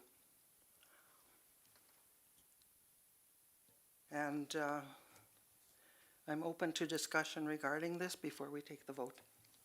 Okay, are you looking for specific changes that we want to discuss now, or we want to wait until we review? No, I'm not looking for specific changes at this moment. Okay. My suggestion would be, as we have reviewed other bylaws, that the bylaws, that this bylaw be made available to everyone. I believe it already is. Yeah. Currently is, and it's on the website, yep. right, that all of council review it, and if they find anything that is not appropriate at this time, I believe this particular bylaw was passed in 2016. It's been a while. If anybody finds anything that they don't find to be according to our current practice, or that they think should be corrected or tightened up, that we get that information back to Chris, and if she could come up with a draft bylaw and bring that back to our next meeting. Currently, your motion on the floor, though, Councillor Barry, is just to have it brought forward. So it would just be included as part of the next package as old business, and then council then would have its opportunity to review it. Yeah, and I think we'll discuss anything that council finds from now until the next meeting. We'll discuss that, and that'll be part of the motion that we put forward to administration then.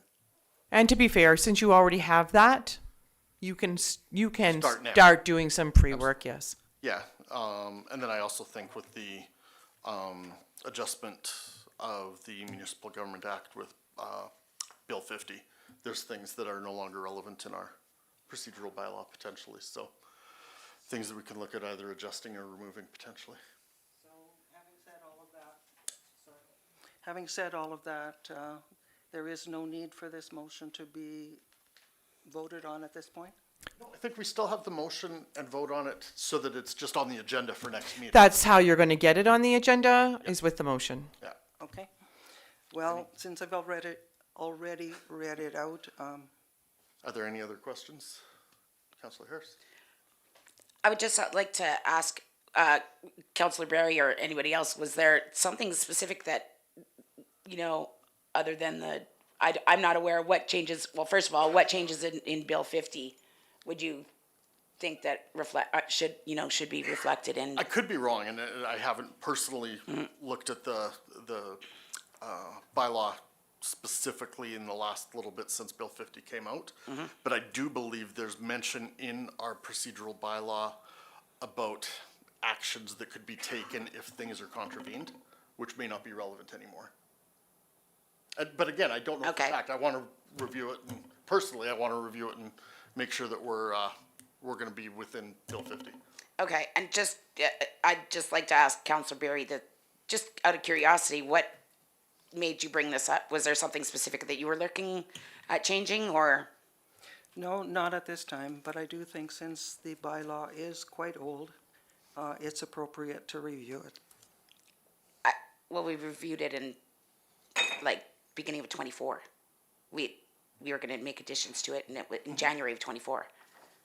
But then Bill 50 came around and Okay, but that wasn't the original reason. I'm just asking what if there was something in particular, because there's not gonna be dialogue until this is the, in 2 weeks, yeah.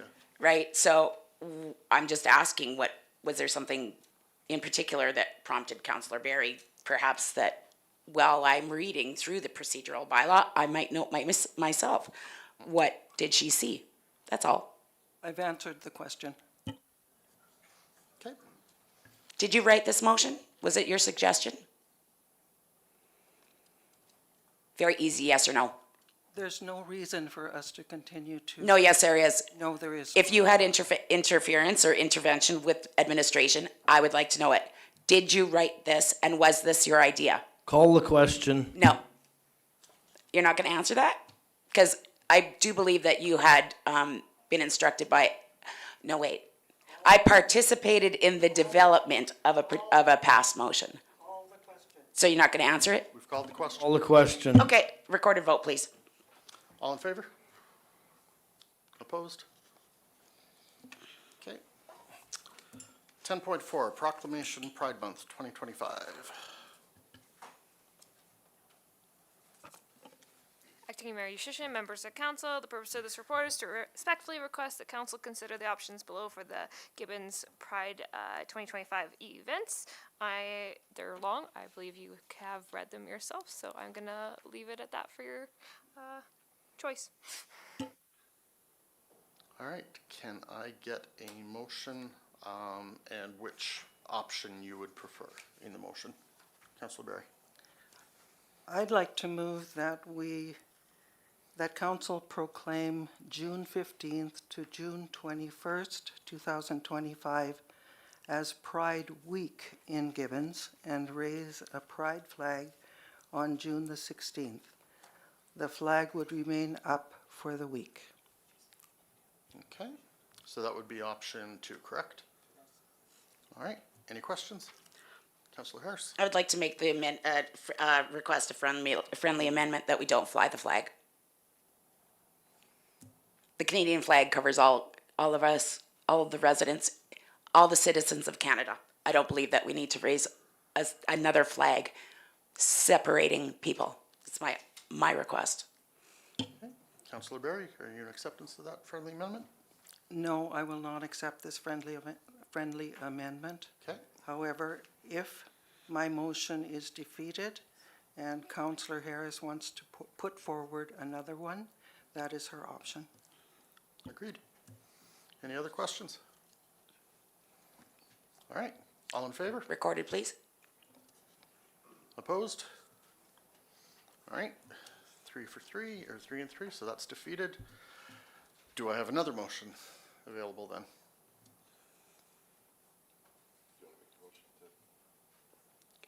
My motion is that we accept it for information.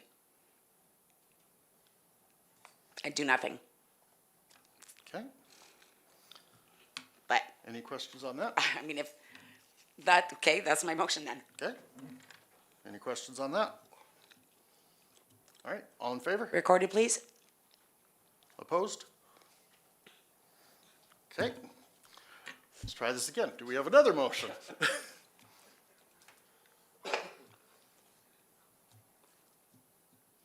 Well, if we weren't willing to accept it as information, I think we've got to have a motion somewhere. Okay, I will amend my initial motion that council proclaim June 15th to June 21st, 2025 as Pride Week in Gibbons, full stop. All right. Any questions on that motion? Councillor Malante? So I do know that it's going back and forth, and I just want to mention that we still do celebrate Pride Day as well. We have that. And I did put in a motion last year about raising the flag, and it seems that council is always kind of at a crossroads with this one. And I guess on my end, I do support, because we do have a community here as well that we want to represent. And my piece on this is I'm very supportive of Pride Week, Pride Month, Pride Day, however way that looks, so long as we do represent the citizens for Pride as well. Thank you. All right. Any other questions? Councillor Harris? I'd like to make a statement or make my opinion known as well. Okay. I'm a Canadian. Everybody is, everybody who lives here are either citizens or permanent residents. As I stated, the Canadian flag represents all Canadians. There are many, many other recognized communities throughout the year that we don't acknowledge publicly. And there are events that are held by the town of Gibbons that we don't have to, or we don't acknowledge publicly. I am not, this is not in any way any type of discrimination. I just think that the voting by our council is indicative of what the larger opinion is. So, you know what? If it's a 50-50 split that we don't or do, then let's leave the 3 flags that we have outside the town office as they are and carry on. And people who want to participate. If you don't. That's my option. That's my opinion. Thank you. Any other comments, questions? Yeah, I don't believe that Councillor Berry's motion included the flag, so I'm not sure where latest. you were able to come up with that idea, but thanks anyway. No, yes, it does. Not the latest one. Her first one included the flag, the last one did not. No, she said full stop. Exactly, full stop. She mentioned that the timeline would be June 15th to June 21st as Pride Week in Gibbons, full stop. Right, and then the flag would remain up? No, not including the flag, not including the flag raising or the flag being up. But No, regardless of what this says, Yep. her motion was just to I just didn't identify the- understand what full stop meant then, I guess. all it means, and correct me if I'm wrong, but all. And maybe we should let Counselor Barry explain what, That is exactly what I meant. No, microphone. My motion is that council proclaim June 15th to June 21st, 2025 as Pride Week in Gibbons. That's it. what was full stop, what did like, end of story? As opposed to continuing on with Okay, the rest of it. good, thank you. Okay. Any other questions? Recorded vote, please. All in favor? Opposed? All right, that one passed. 10.5, workplace harassment policy. Acting Mayor Yusish, members of council. The purpose of this report is to respectfully request that council give consideration to the attached information received by administration. Administration received the attachment emails through a general email account on May 19th, 2025. The emails are of a threatening nature and violate the workplace harassment policy, PP 1-25, as identified in section 4, including sections 4.1.4, spreading of malicious gossip about an individual or group, 4.1.9, using the internet to harass, threaten, and maliciously embarrass someone, 4.1.18, sending inappropriate electronic communications. These emails, along with the social media, attacks of staff over the last several months, are of a serious concern for the safety and well-being of our staff and cannot be tolerated. To aid in addressing these issues, administration is seeking support from council for the following items. The council issue the attached statement to the public to direct administration to post it on the town's website, Facebook page, and the newsletter. 2, the council direct administration to post zero tolerance abuse signage at all town Gibbons facilities. Options available.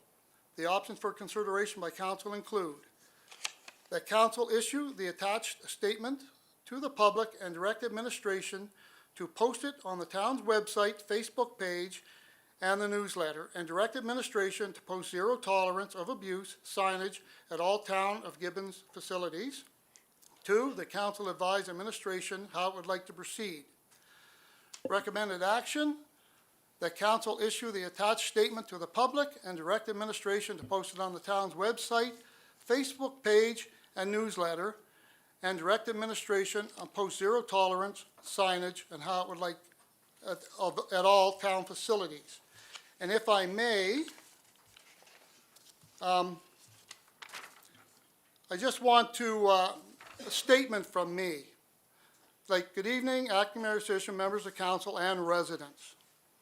As not only the current interim CAO, but of a resident of Gibbons, I would like to address council, staff, and our residents. The tone we set across the town matters.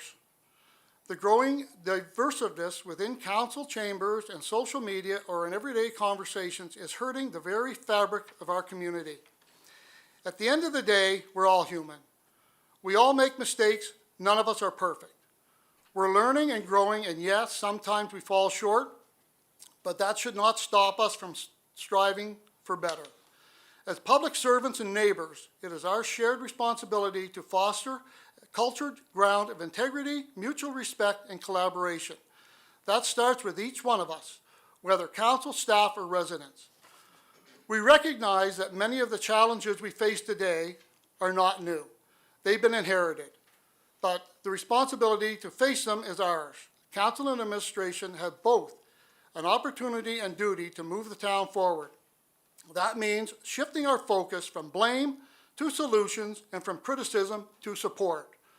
Let's move forward together as one town, one community, committed to unity, respect, safety, and the well-being of all our residents. Well said. Okay, I'd like to make a motion that council issue the attached statement to the public and direct administration to post it on the town's website, Facebook page and the newsletter, and direct administration to post zero tolerance of abuse signage at all Town of Gibbons facilities. Thank you. All right, any questions? Councillor Harris? Thank you. I just read through the emails again. These emails are directed at council, not the employees. Councilor Harris, they're directed at all of us. No, they're not. Like, if you read through it, they're specifically directed at council. And my point being is that the workplace harassment policy does not encompass council. We don't fall under occupational health and safety. I mean, acting CAO Lowe, my husband and I and another resident were literally followed by it was actually an unmarked sheriff vehicle that I found out afterward. Unmarked sheriff vehicle. And I notified, everybody that night. I came back in here. There was no outrage. So, I mean, these are emails. I was followed. I'm sorry, but I would not agree with the comment, there was no outrage. There was a discussion, a very serious discussion that occurred. When? After you About me? left. Yeah, after you left. Oh, thanks for including me on that. You left. You had left. Yes, because it was after the meeting. No, acting mayor, it was after the meeting that it happened. I came in here, I told everybody, Correct. and then I left. Nobody asked me to stay. We were you did get asked if you wanted somebody to help you go home, and you said no. No, I was with You were somebody. exactly. You were asked. Okay, well, this didn't happen. Okay, I'm an elected official, and I was followed home to and from my home. Two of Yeah. these Yeah. do not specifically say town council. Two of them do. Two of Okay, them do. well, really, that's Which means I don't think it okay. diminishes Fine, at all no problem. the requirement. I'd like to call the have question then. this. Nope, I called the question. Okay. All right, all in favor of the motion? I'd like a recorded vote, please. Opposed? Okay. 10.6, Bill 50.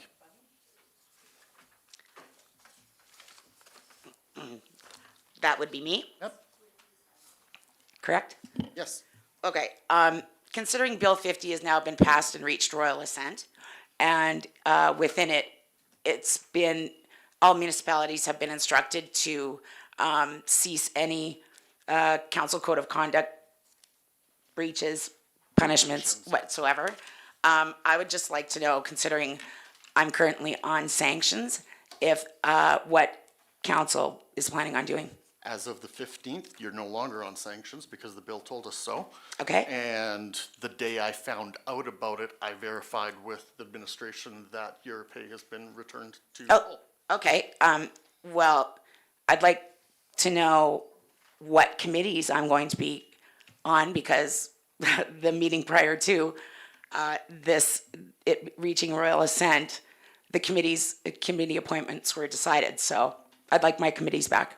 Well, we can have a motion to discuss that at the next meeting if you'd like. Yes. No, That's it not is, on- no. It Bill is not on 50 has removed the requirement for municipal councils to have a code of conduct. Correct. And the reasoning behind it is because the codes of conduct have been weaponized against council, and frankly, I believe, like myself, it is now null and void. Correct. I want to know what committees. I want my committees back. Why does there have to be? Why are you fighting me on this? Why? I can't have my committees back? I'm not saying that. I'm saying it's not on the agenda. We're not. I'd like to discuss it today. Sure. Ms. Pino. So the committees, because they are a motion of council, and Councillor Harris during her sanctions was removed from the committees, there would need to be an appointment to go back to the committees. So council, my recommendation would be that council move to a direct administration to bring the committees report back to council for review, and council can review it then and appoint as necessary. Absolutely. No, actually, I'd like to make a motion that I be reinstated with my full pay and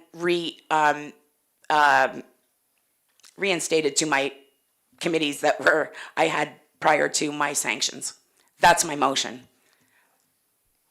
That you still would have to review the committees. You were removed from the committees, and then a motion was made to appoint somebody else to those committees. So council still has to bring that back. It's a council Frankly, decision. I would, this is. Excuse me, no, Councillor Harris, I was talking. Yes. No, Stop. this is Actually, I terrible. was.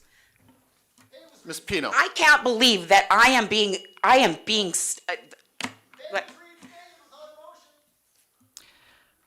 Council has to operate within the laws of the legislation. and the laws of the legislation say there is no, that the council codes of conduct are Correct. have now been. Correct. Yeah. Correct. So they don't exist anymore. You're absolutely right. But the effect of that happened as a result of those. Why is my pay being reinstated then Because without a motion?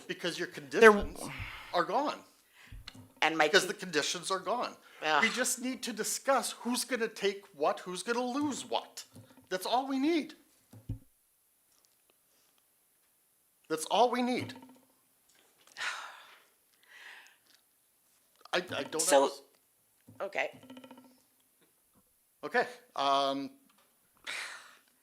the motion on the floor, I guess, is to reinstate what she had. Yeah, and so council votes on that We need to motion? Vote on that. Yep. Okay, Okay, but nothing has changed though. I mean, we can go back historically, look at the documents that put me on specific correct, but we're not committees. prepared to do so right now. It's not on the agenda. We can do Okay. that at the next meeting. I can't believe, okay, fine, I'd like an amendment to my, no, I'm not. My motion stands. You can vote against it then. All right, all in favor? Recorded, please. All opposed? You know, in favor, okay? All I just opposed? wanted to make sure she got that. Okay. Do we have a new motion? Nope. Nope. I'll write a written. Councilor Barry? I'd like Chris to repeat the motion that she suggested about bringing this back to our next meeting. And that is the motion I would like to make. So the motion then would be that Councillor Barry moves to direct administration to bring back the council committee chart for review at the next regular meeting of council. Yes, thank you. All right, Can I ask a question then? please. So, considering that my sanctions entirely are all lifted, does that mean that all of the sanctions, and I'll agree to addressing the committees, committee issue at the next meeting, but, so am I allowed to talk to town employees now? All the Can I come into the office and say hi? Is that okay? Like, I just want to know okay, All the sanctions are gone. okay, having said that, will my letter of reprimand and Counselor Sandal's letter of reprimand be, I apologize, I never thought about that, but yes, we should make a motion to, would you mind adjusting, or we could make a secondary motion after, I think, maybe. I would suggest a secondary Secondary motion. motion, yeah. Okay, no, I agree, I never thought about that, but Okay. we should do that. Okay, so the motion on the floor is to bring back the council appointments, or the committee appointments at the next meeting, correct? All right, all in favor? All right, can I have a motion for no, the 10-7? removal of the, Oh, okay. the removal of the? I'd like to make a motion that both letters of reprimand that are currently on the town website, can I speak for you, Counselor Sandal? For any of the letters of reprimand. I'd actually like to, if you're willing to amend it, Mm. because I do believe, and I could be wrong, but any past letters that maybe not on that. They're not first on there page, anymore. not on Don't there. worry. Okay, Nobody will know that Counselor McCann was no, reprimanded for anything. That's Okay. fine. That's my motion. all right, any questions? All in favor? Okay, 10-7? 10-7, yes. Tax notice. Thank you. Several residents have brought it to my attention that when the tax notices came out, whenever the date was, that the residents who are paying on a monthly basis had miscalculation by a substantial amount on their taxes. and that, first of all, they were only issued a letter. But the other question that I had been asked is a reprinting of the tax notice with the changes reflecting, not just a letter, the official tax notice. And that's my first question. Right, did you know about that? Anybody else know about I it? did not know about that. Okay, that, Is there, Mitchell, is there a problem with any of that? or- Yeah, Acting Mayor Yusish, members of council, it came to light after the tax notices had sent that when they were sent out, the monthly payment on some of them were wrong. So it was sent out, I believe, May, and one of the month's payments that was processed in Catalyst happened after the fact. It's very similar to the check voiding situation where now, because that was not posted within our accounting software, it's calculating a monthly payment for 1 month missed. Now, it's been rectified internally in such that we're not going to ever withdraw the monthly amount that's incorrect. But if you're just looking at the tax notice as an indicator of what your exact dollar amount would be for a monthly withdrawal for those on a monthly payment plan, it would be overstated. Now, it's since corrected, but to reissue tax notices within the Catalyst software is a substantial project with multiple moving parts, as well as the confusion of issuing 2 tax notices. So we have made the action item to not reissue full tax notices for all residents. But I want to reassure that no one is going to be having the wrong monthly withdrawal. The monthly payments that everyone has made has been updated in our system. It's just the tax notice sent as of a certain date did not have the correct amount. But a letter was provided to those affected. And if any resident is concerned with their monthly withdrawal being wrong, we do ask that they contact us and we will get a hold of them and clarify. Do you have a motion or a question? Just a question. Then we need a motion first. Okay. well, really, it's not a motion, I'm just asking, Oh, bringing it forward for questions. I mean, Okay. I don't know, Ms. Pinot, unless the there's. discussion comes out with a question or something that needs to be a motion, we could. Well, typically, discuss. there needs to be a motion on the floor in order for council to have discussion. But this is clarification, probably could have been addressed through staff, rather than bringing it as a council item without a motion to go with it. Okay. Or a notice of motion that could have then appeared on the next agenda, and Yeah. Well, when this came about, I was not allowed to speak to the staff, so I couldn't. And secondly, it is a council issue when residents call me, Oh, no, right? So, there's no argument. you know, there. and frankly, I wanted to question the employees because there are 7 people in finance, and frankly, I'm very concerned that who is responsible for this, number one, and number 2, how many residents were affected? Acting Mayor Yusish and members of council, it's a team effort, so we're not going to point to one administration, one member of our finance team and say it was their fault. And your second question was, why could you? How many residents were affected? It would be, I guess, those on monthly payment plans, but again, affected would mean their monthly payment plans were incorrect. Okay, so how many people who are currently on the monthly payment plan were affected? All of them? It's a great question. You'll need a motion and we can investigate and get back to you further on that.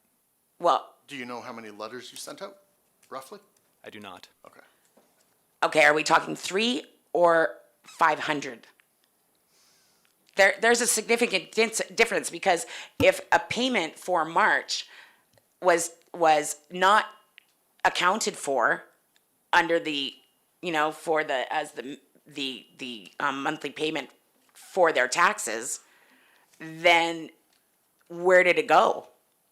He's already explained that. What, The payment came in but hadn't processed yet by the time they created the tax notice. So they found it. when were the tax notice, this was a March payment from what I understand that had been taken out and not accounted Then for. I think we'll need a motion for the investigation of this. Just as a clarification, so it wasn't input into the system before those notices came out. That's why it got missed from the input. Everyone's still made their payments. It's still in our system. We received it, but it wasn't input into the system for that. How did that be missed one- from March? It's May. Input into the system again, and no one here from that's in attendance, we would need a motion to come back with some information for that. Okay, then I will make a motion unless, everybody good? I will make a motion that council direct administration to do a detailed investigation, into the, mistakes that had been made, with regards to the tax notices and have that available for the next, what's the council meeting in a month from now, end of June? The date? June 11th? Do we know? 11th? What is it? If you just put it down as the Evening. the last meeting. Last meeting in June, to have that available. And for we last will meeting. correct the minutes to reflect the correct date. Okay, thank you. Councillor Barry? Just a comment, I'm one of the people that pays monthly. I did get the letter. It was clear to me. I had no concerns about what had happened. I understood that I obviously would be paying less than what it said on my tax notice, and I was quite happy to see that. I do have a question. You know basically why it happened. Have there been steps taken, or will there be steps taken to prevent that from happening next year or in subsequent years? Perhaps when the investigation is conducted, that, Acting Mayor Yushishin. Yeah, if you don't know yet, that's fine. Council, from my understanding, like, I've been here 8 years now. First time that this error has ever happened. It was kind of one of those anomalies. So for sure, our staff are going to be a little bit more cognizant of that happening, and we're going to look into best practice. Absolutely. Again, if your motion passes with this investigation, we can also provide some information on Perfect. that, I imagine. if I may, are you not, your position is Director of Community Services? Yes. Okay, no disrespect intended, but we have a CPA sitting beside you who's directly involved in finance. I'm just wondering why. So Acting Mayor Yushishin, Member Council, I'm a member of the leadership team, so we come together as all the department heads and discuss everything like this that happens, so I'm privy to all this information. So as department head to department head, speaking with Monique Jeffrey and with Eric, I think I get a well understanding of this. Mitchell's fairly new to our team and just learning a lot of stuff, so I thought I could help clarify some of those answers. Thank you. But I would expect that your expertise would be community services, and we have an acting CAO and an accountant, so, I appreciate the. Thank you. So thank you. Any other questions? recorded vote, please. All in favor? Opposed? All right. 10-8, audio issues. Just before you start, is this something that we could just discuss during staff? Yeah. No, well, I don't know, because, again, this is citizens' concerns that have been brought to my attention, so I don't know. Is there a motion that's going to follow? Or do we need? Well, unless there's an explanation that can be provided, the people, since we've got the live streaming up and running, I mean, there's not, I don't even know if there's been a meeting that the audio hasn't gone silent for whatever reason. And so, it's, are all of these microphones the same? It seems like there's a, with the camera zooms in and out, who's got control of the audio and the video? Ms. Pino? Actually, this table over here has control of the audio and video. As council will recall, back when we installed this, we are operating on a free gaming, what's considered to be a gaming platform. And so we are privy to that. It is a system that is updated via the people who use the system, so a user-operated system. And there's a couple of factors that council can take into consideration. Number one, please make sure you're speaking into your microphone clearly. Now, just I'm before still talking, Councillor Thank Harris. you. But thank you. It's not a case of where you can't hear, though. Well, no, it misconstrues, it clouds what the problem is. The audio goes silent. Well, then, okay. Councillor Harris, I would appreciate it if you would just let me finish my comments. If you want to hear them, if you want to speak to me afterwards, you're perfectly able to now that your sanctions are gone. I will do that, thanks. Continue. Apologies. Council will remember to turn on their mics when they're using them, speak clearly into the microphones, but also turn their microphones off when they're not, so there's no reverberating feedback. Make sure that you're speaking clearly so that it can be heard. If the sound goes, there's not anything I can do about it. If it's the system, there's not much I can do.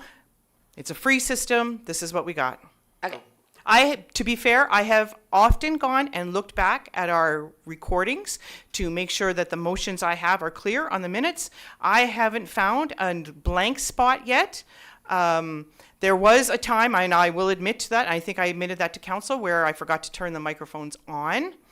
And that's my fault, but we've got some notes up here, including a big one that says, remember mics. So we are also making sure that if we make a mistake, are doing something to make sure it doesn't happen again. I know you've had issues in the past with camera going off and on kind of willy-nilly. Do you have the same issue with the microphones, or are those separated? I was not aware of the microphone issue. The camera issue was a separate issue, and I think we've got that fixed. Okay. So we don't seem to be having any problems since I figured something out. Okay. Are all of these microphones are the microphones that everybody has, are they all the same? Yes, they are. So no one or no other people have specific control over? No, the microphone control sits at the iPad right over here. We don't touch that iPad. I am instructing anybody who sits in for me not to touch the iPad. We don't touch it. Okay. Well, again, this isn't the first time that this has occurred. It was prior to, I've come in personally and went before the live streaming and listened to a number of meetings where the audio is missing as well, gone. That is correct. Yep, that is correct. We did go through that, you and I. Yep. That was an old system. I can't speak to that. We didn't realize it wasn't working because it wasn't something that we reviewed on a regular basis. Well, the live streaming, the cameras wouldn't incorporate these, right? No. So it's When the camera goes out, that Yeah. doesn't have an effect on the microphone at all. right. So they're not attached No. or correlated with each other. Well, through the system, they would be. Right. But you just said that if the cameras Camera go goes out, it doesn't affect the microphones. okay. Well, isn't that contradictory to? Well, no. Just Ms. Pinot, I'm a little confused. Ms. Pinot said it's a new system. So if the audio equipment and the audio, the cameras pick up our audio, the cameras are not attached to our microphones, The cameras don't pick up our audio. right? Camera does not pick up your audio. It is Right. a camera only. The audio is picked up through the microphones, and Yeah. then two of them together are what gets shipped out to YouTube when we live stream. Okay. Well, then, if it's the same audio equipment that we've had for years, The audio equipment was new with the installation of the live streaming. The device might be the same. Yeah. But where that device goes is different now. okay. Well, perhaps just as administration, keep an eye on it because that had been a concern. I have no motion, it is brought to my attention that there were gaps in the audio. There still needs to be a motion to accept. I'd like to make a motion to accept this information. All right. Any questions? All in favor? All right. 10-9. Thank you.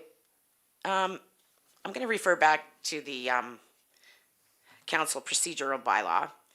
And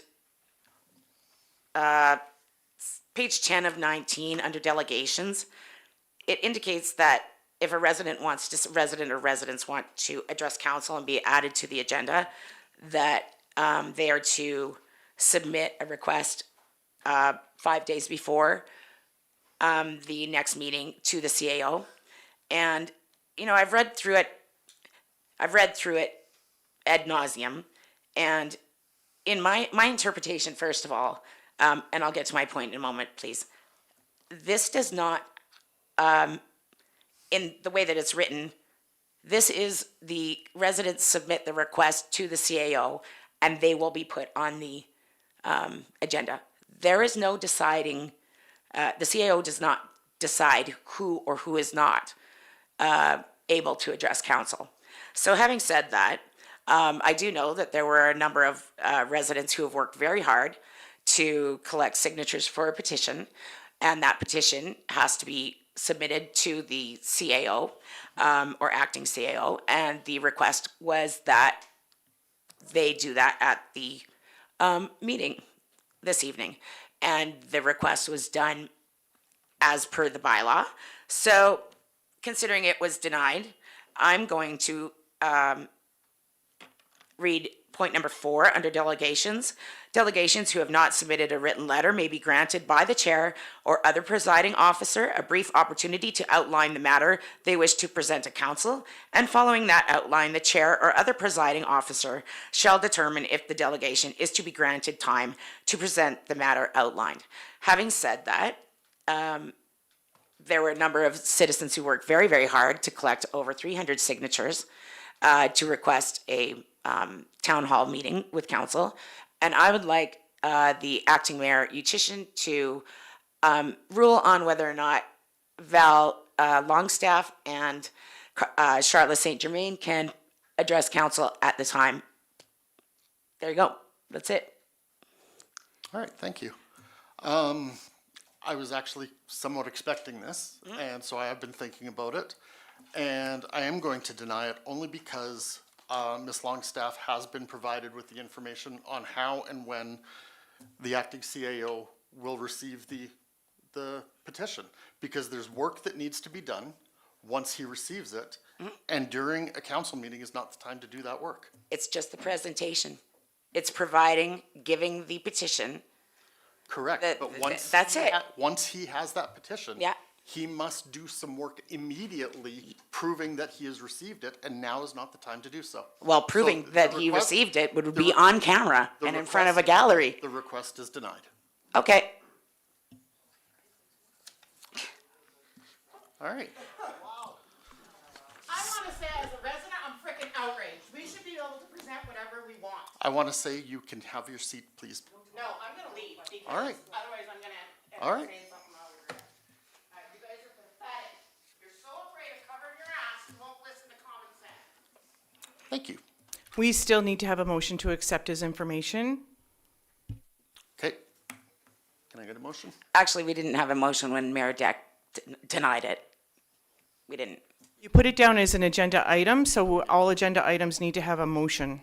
Oh, okay, I'll make a motion to accept his information then.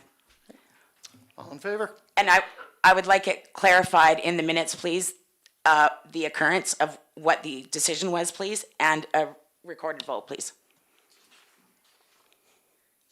All right. All in favor? Opposed? All right. Staff reports. Community Services, Stephanie? Acting Mayor Shishin, members of council, our summer staff have now started. In my department, we have 3. So if you see them around, we have Julianne, Linnea, and Eli with us this summer. Say hi. Our summer programs guide is going to be available the first week of June. Some upcoming events. Next week is Seniors Week, so we have our Seniors Barbecue next Thursday, June 5th. We have Ride for Dad coming up and our Pride event. And just a reminder, this is a very jam-packed newsletter coming for June. I believe it's 4 or 5 double-sided pages, so please make sure you check out the newsletter. There's lots going on coming up. Thank you. Mitchell? Acting Mayor Sishin, members of council. For corporate services, we've continued our tax enforcement on delinquent accounts. We've continued development on the land sale. Continued on the annual report, which we hope to have for you shortly. The legislative compliance report, we've been preparing for that. And we've continued developing some contracts. Curtis? Acting Mayor Shishin, members of council, Public Works, water meter changes as appointments are made and as time permits. Street sweeper is running, look out for the signs. Branch and grass recycle is now open at the Public Works yard. Just keep in mind that we do not accept any branches with any diseases, block knot, etc., or branches over 4 inches of diameter. Pothole and hydrant repairs are ongoing. Mowing and grass maintenance is ongoing. The fish pond, I have an update on that. The stocking is now on the 29th. Expected time for arrival is around 1 p.m. tomorrow if anyone is interested in watching the fish get delivered. The spray park and RV dump station are now open for the seasons, and flowers are expected to be in and be put in around mid-June. Thanks. For planning and development, inquiries are coming in for town properties listed for sale. They're the ones in the meadow. There's quite a few that have been, I think we have 3, 4, 5 being built over there now. There's a new one going up on Landing Trail Drive, about number 40 or 38, 36. And there's another one over on the end of Landing Trail up in the bulb, 73, I think it is. These houses are new and they're nest homes, and they have big RV garages on them, which are quite interesting, and I guess it's a big seller. So,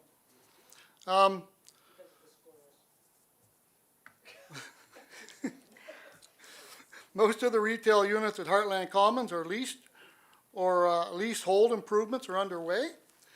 5 new, I just said about the homes there. Next business breakfast is tentatively planned for September. Planning for the mayor's brunch is in the fall, is underway. Inside Gibbons Magazine is now available. On the fire department, county calls are now at 89, and town calls are at 78, and our membership is down to 20. I just took one guy took a leave of absence for a bit. Meetings, met with Michael Cooper, Member of Parliament, MLA Dale Nally, Sturgeon Public Schools, Landrix, and Select Engineering. And then project updates, the grand opening of Kids Daycare was held on May 6th. Quite an interesting little daycare. I have a couple questions, if they're finished. I'd like clarification, because Heartland Commons is noted in here, and there's nothing of Heartland Commons yet. No, nothing is happening with that, because it's, unless I'm wrong, it's my understanding that Heartland Commons and Heartland Station are 2 separate developments, correct?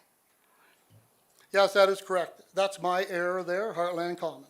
Okay. Should be Heartland Station, that's my error. Okay, just that, thank you. My other question is with regards to the meadows. How many of those lots are sold? All of them are sold. They're all sold? Yeah, either Nest Homes or Roma Okay. bought all the lots. Okay, good. I just noticed because the signs are still up on the fences and stuff, so perhaps if they're all sold, then we could take that down, just to.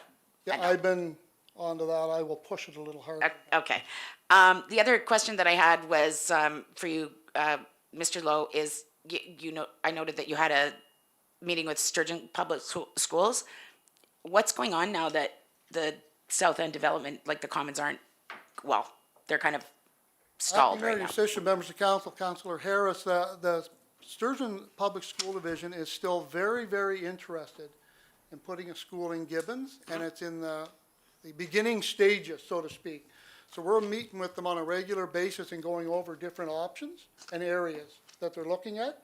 So we're working with them closely on that, and when we get a good lead on something, then we'll bring it back to council. I'm not gonna bring a wish and a dream back to you. Oh, why wouldn't they just put it back on the Gibbons School site then? Well, they want to go from, I think, Eric, just watch what you're saying. Some of that stuff is still in closed session. oh yeah, Not the schools. it's just the school. They're looking at That's 2 public. options, Yeah, and both sites are looked at. like, are you Landing talking Trail yeah. and Gibbons. Okay, so that's what the Yeah. discussion is, and on one of those 2 sites? Yeah, Good, thank you. that was better, Chris? Not at all, actually. Okay, can I get a motion? Councilor Milante. Put forward the motion to accept it as an information. All right, all in favor? Ooh, sorry. All right, committee reports. Let's start with Councilor Milante. I met with Dale Nally on May 23rd for coffee, and just trying to work on relations, and that's it. Thank you. Councillor Barry.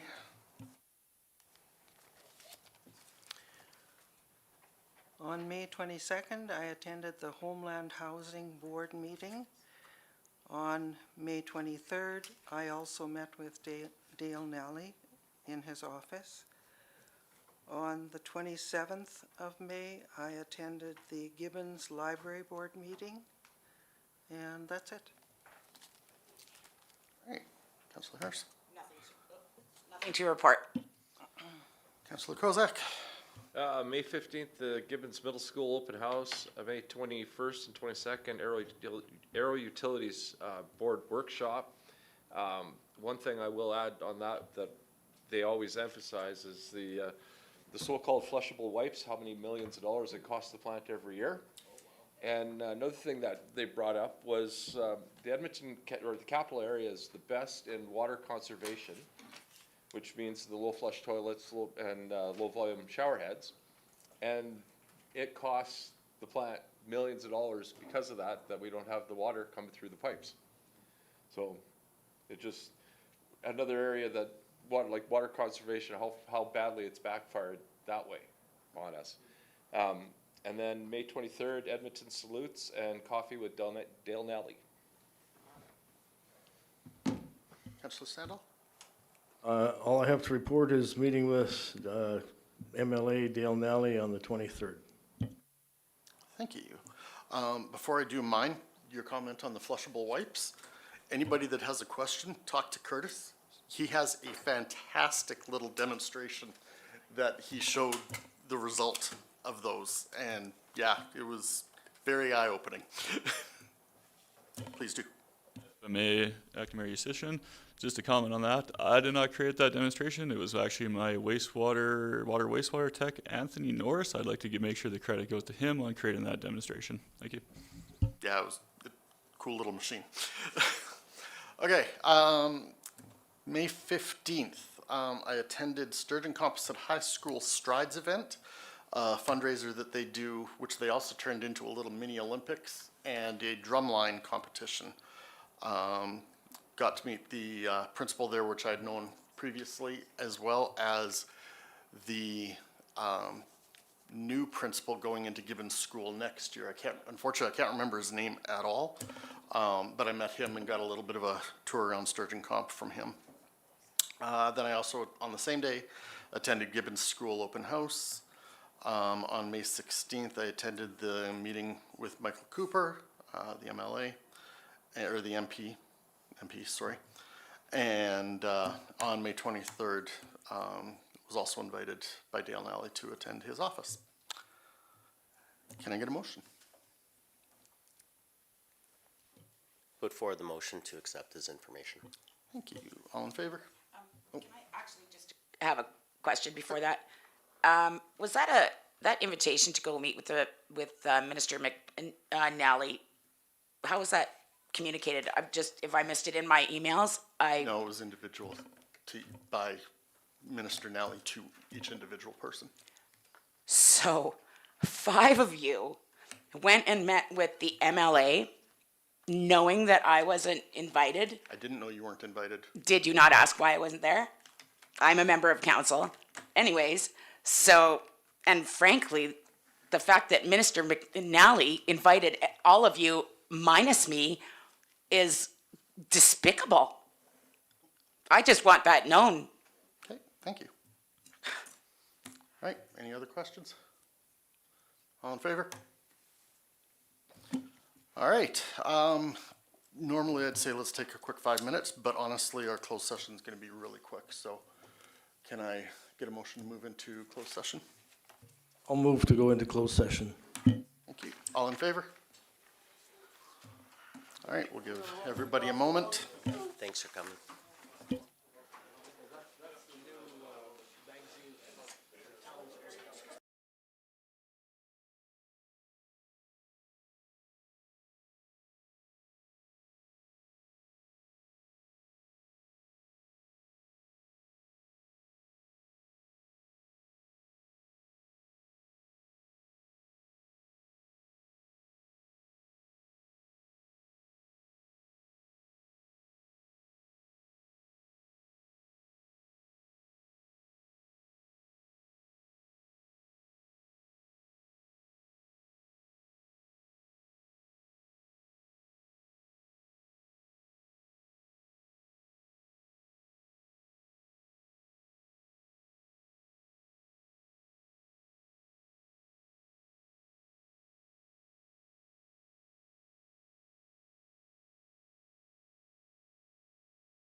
Awesome, thank you. Okay, can I get a motion to have 16.1 as information?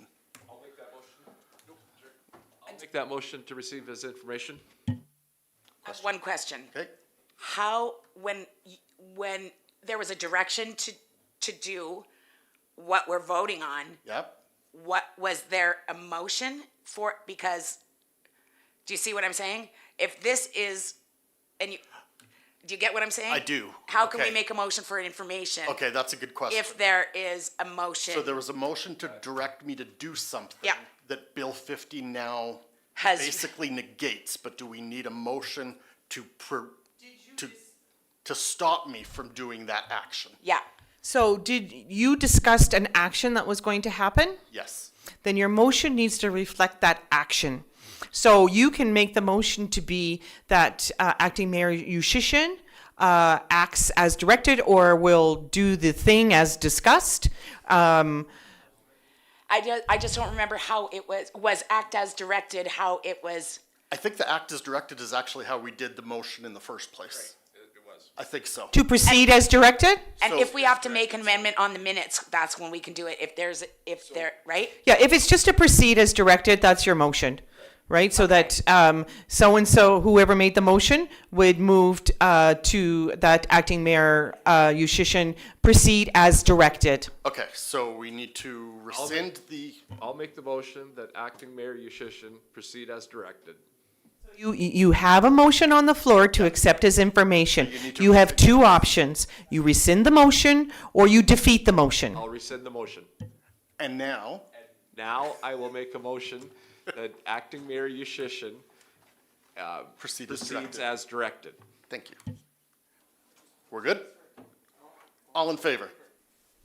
Adjourned.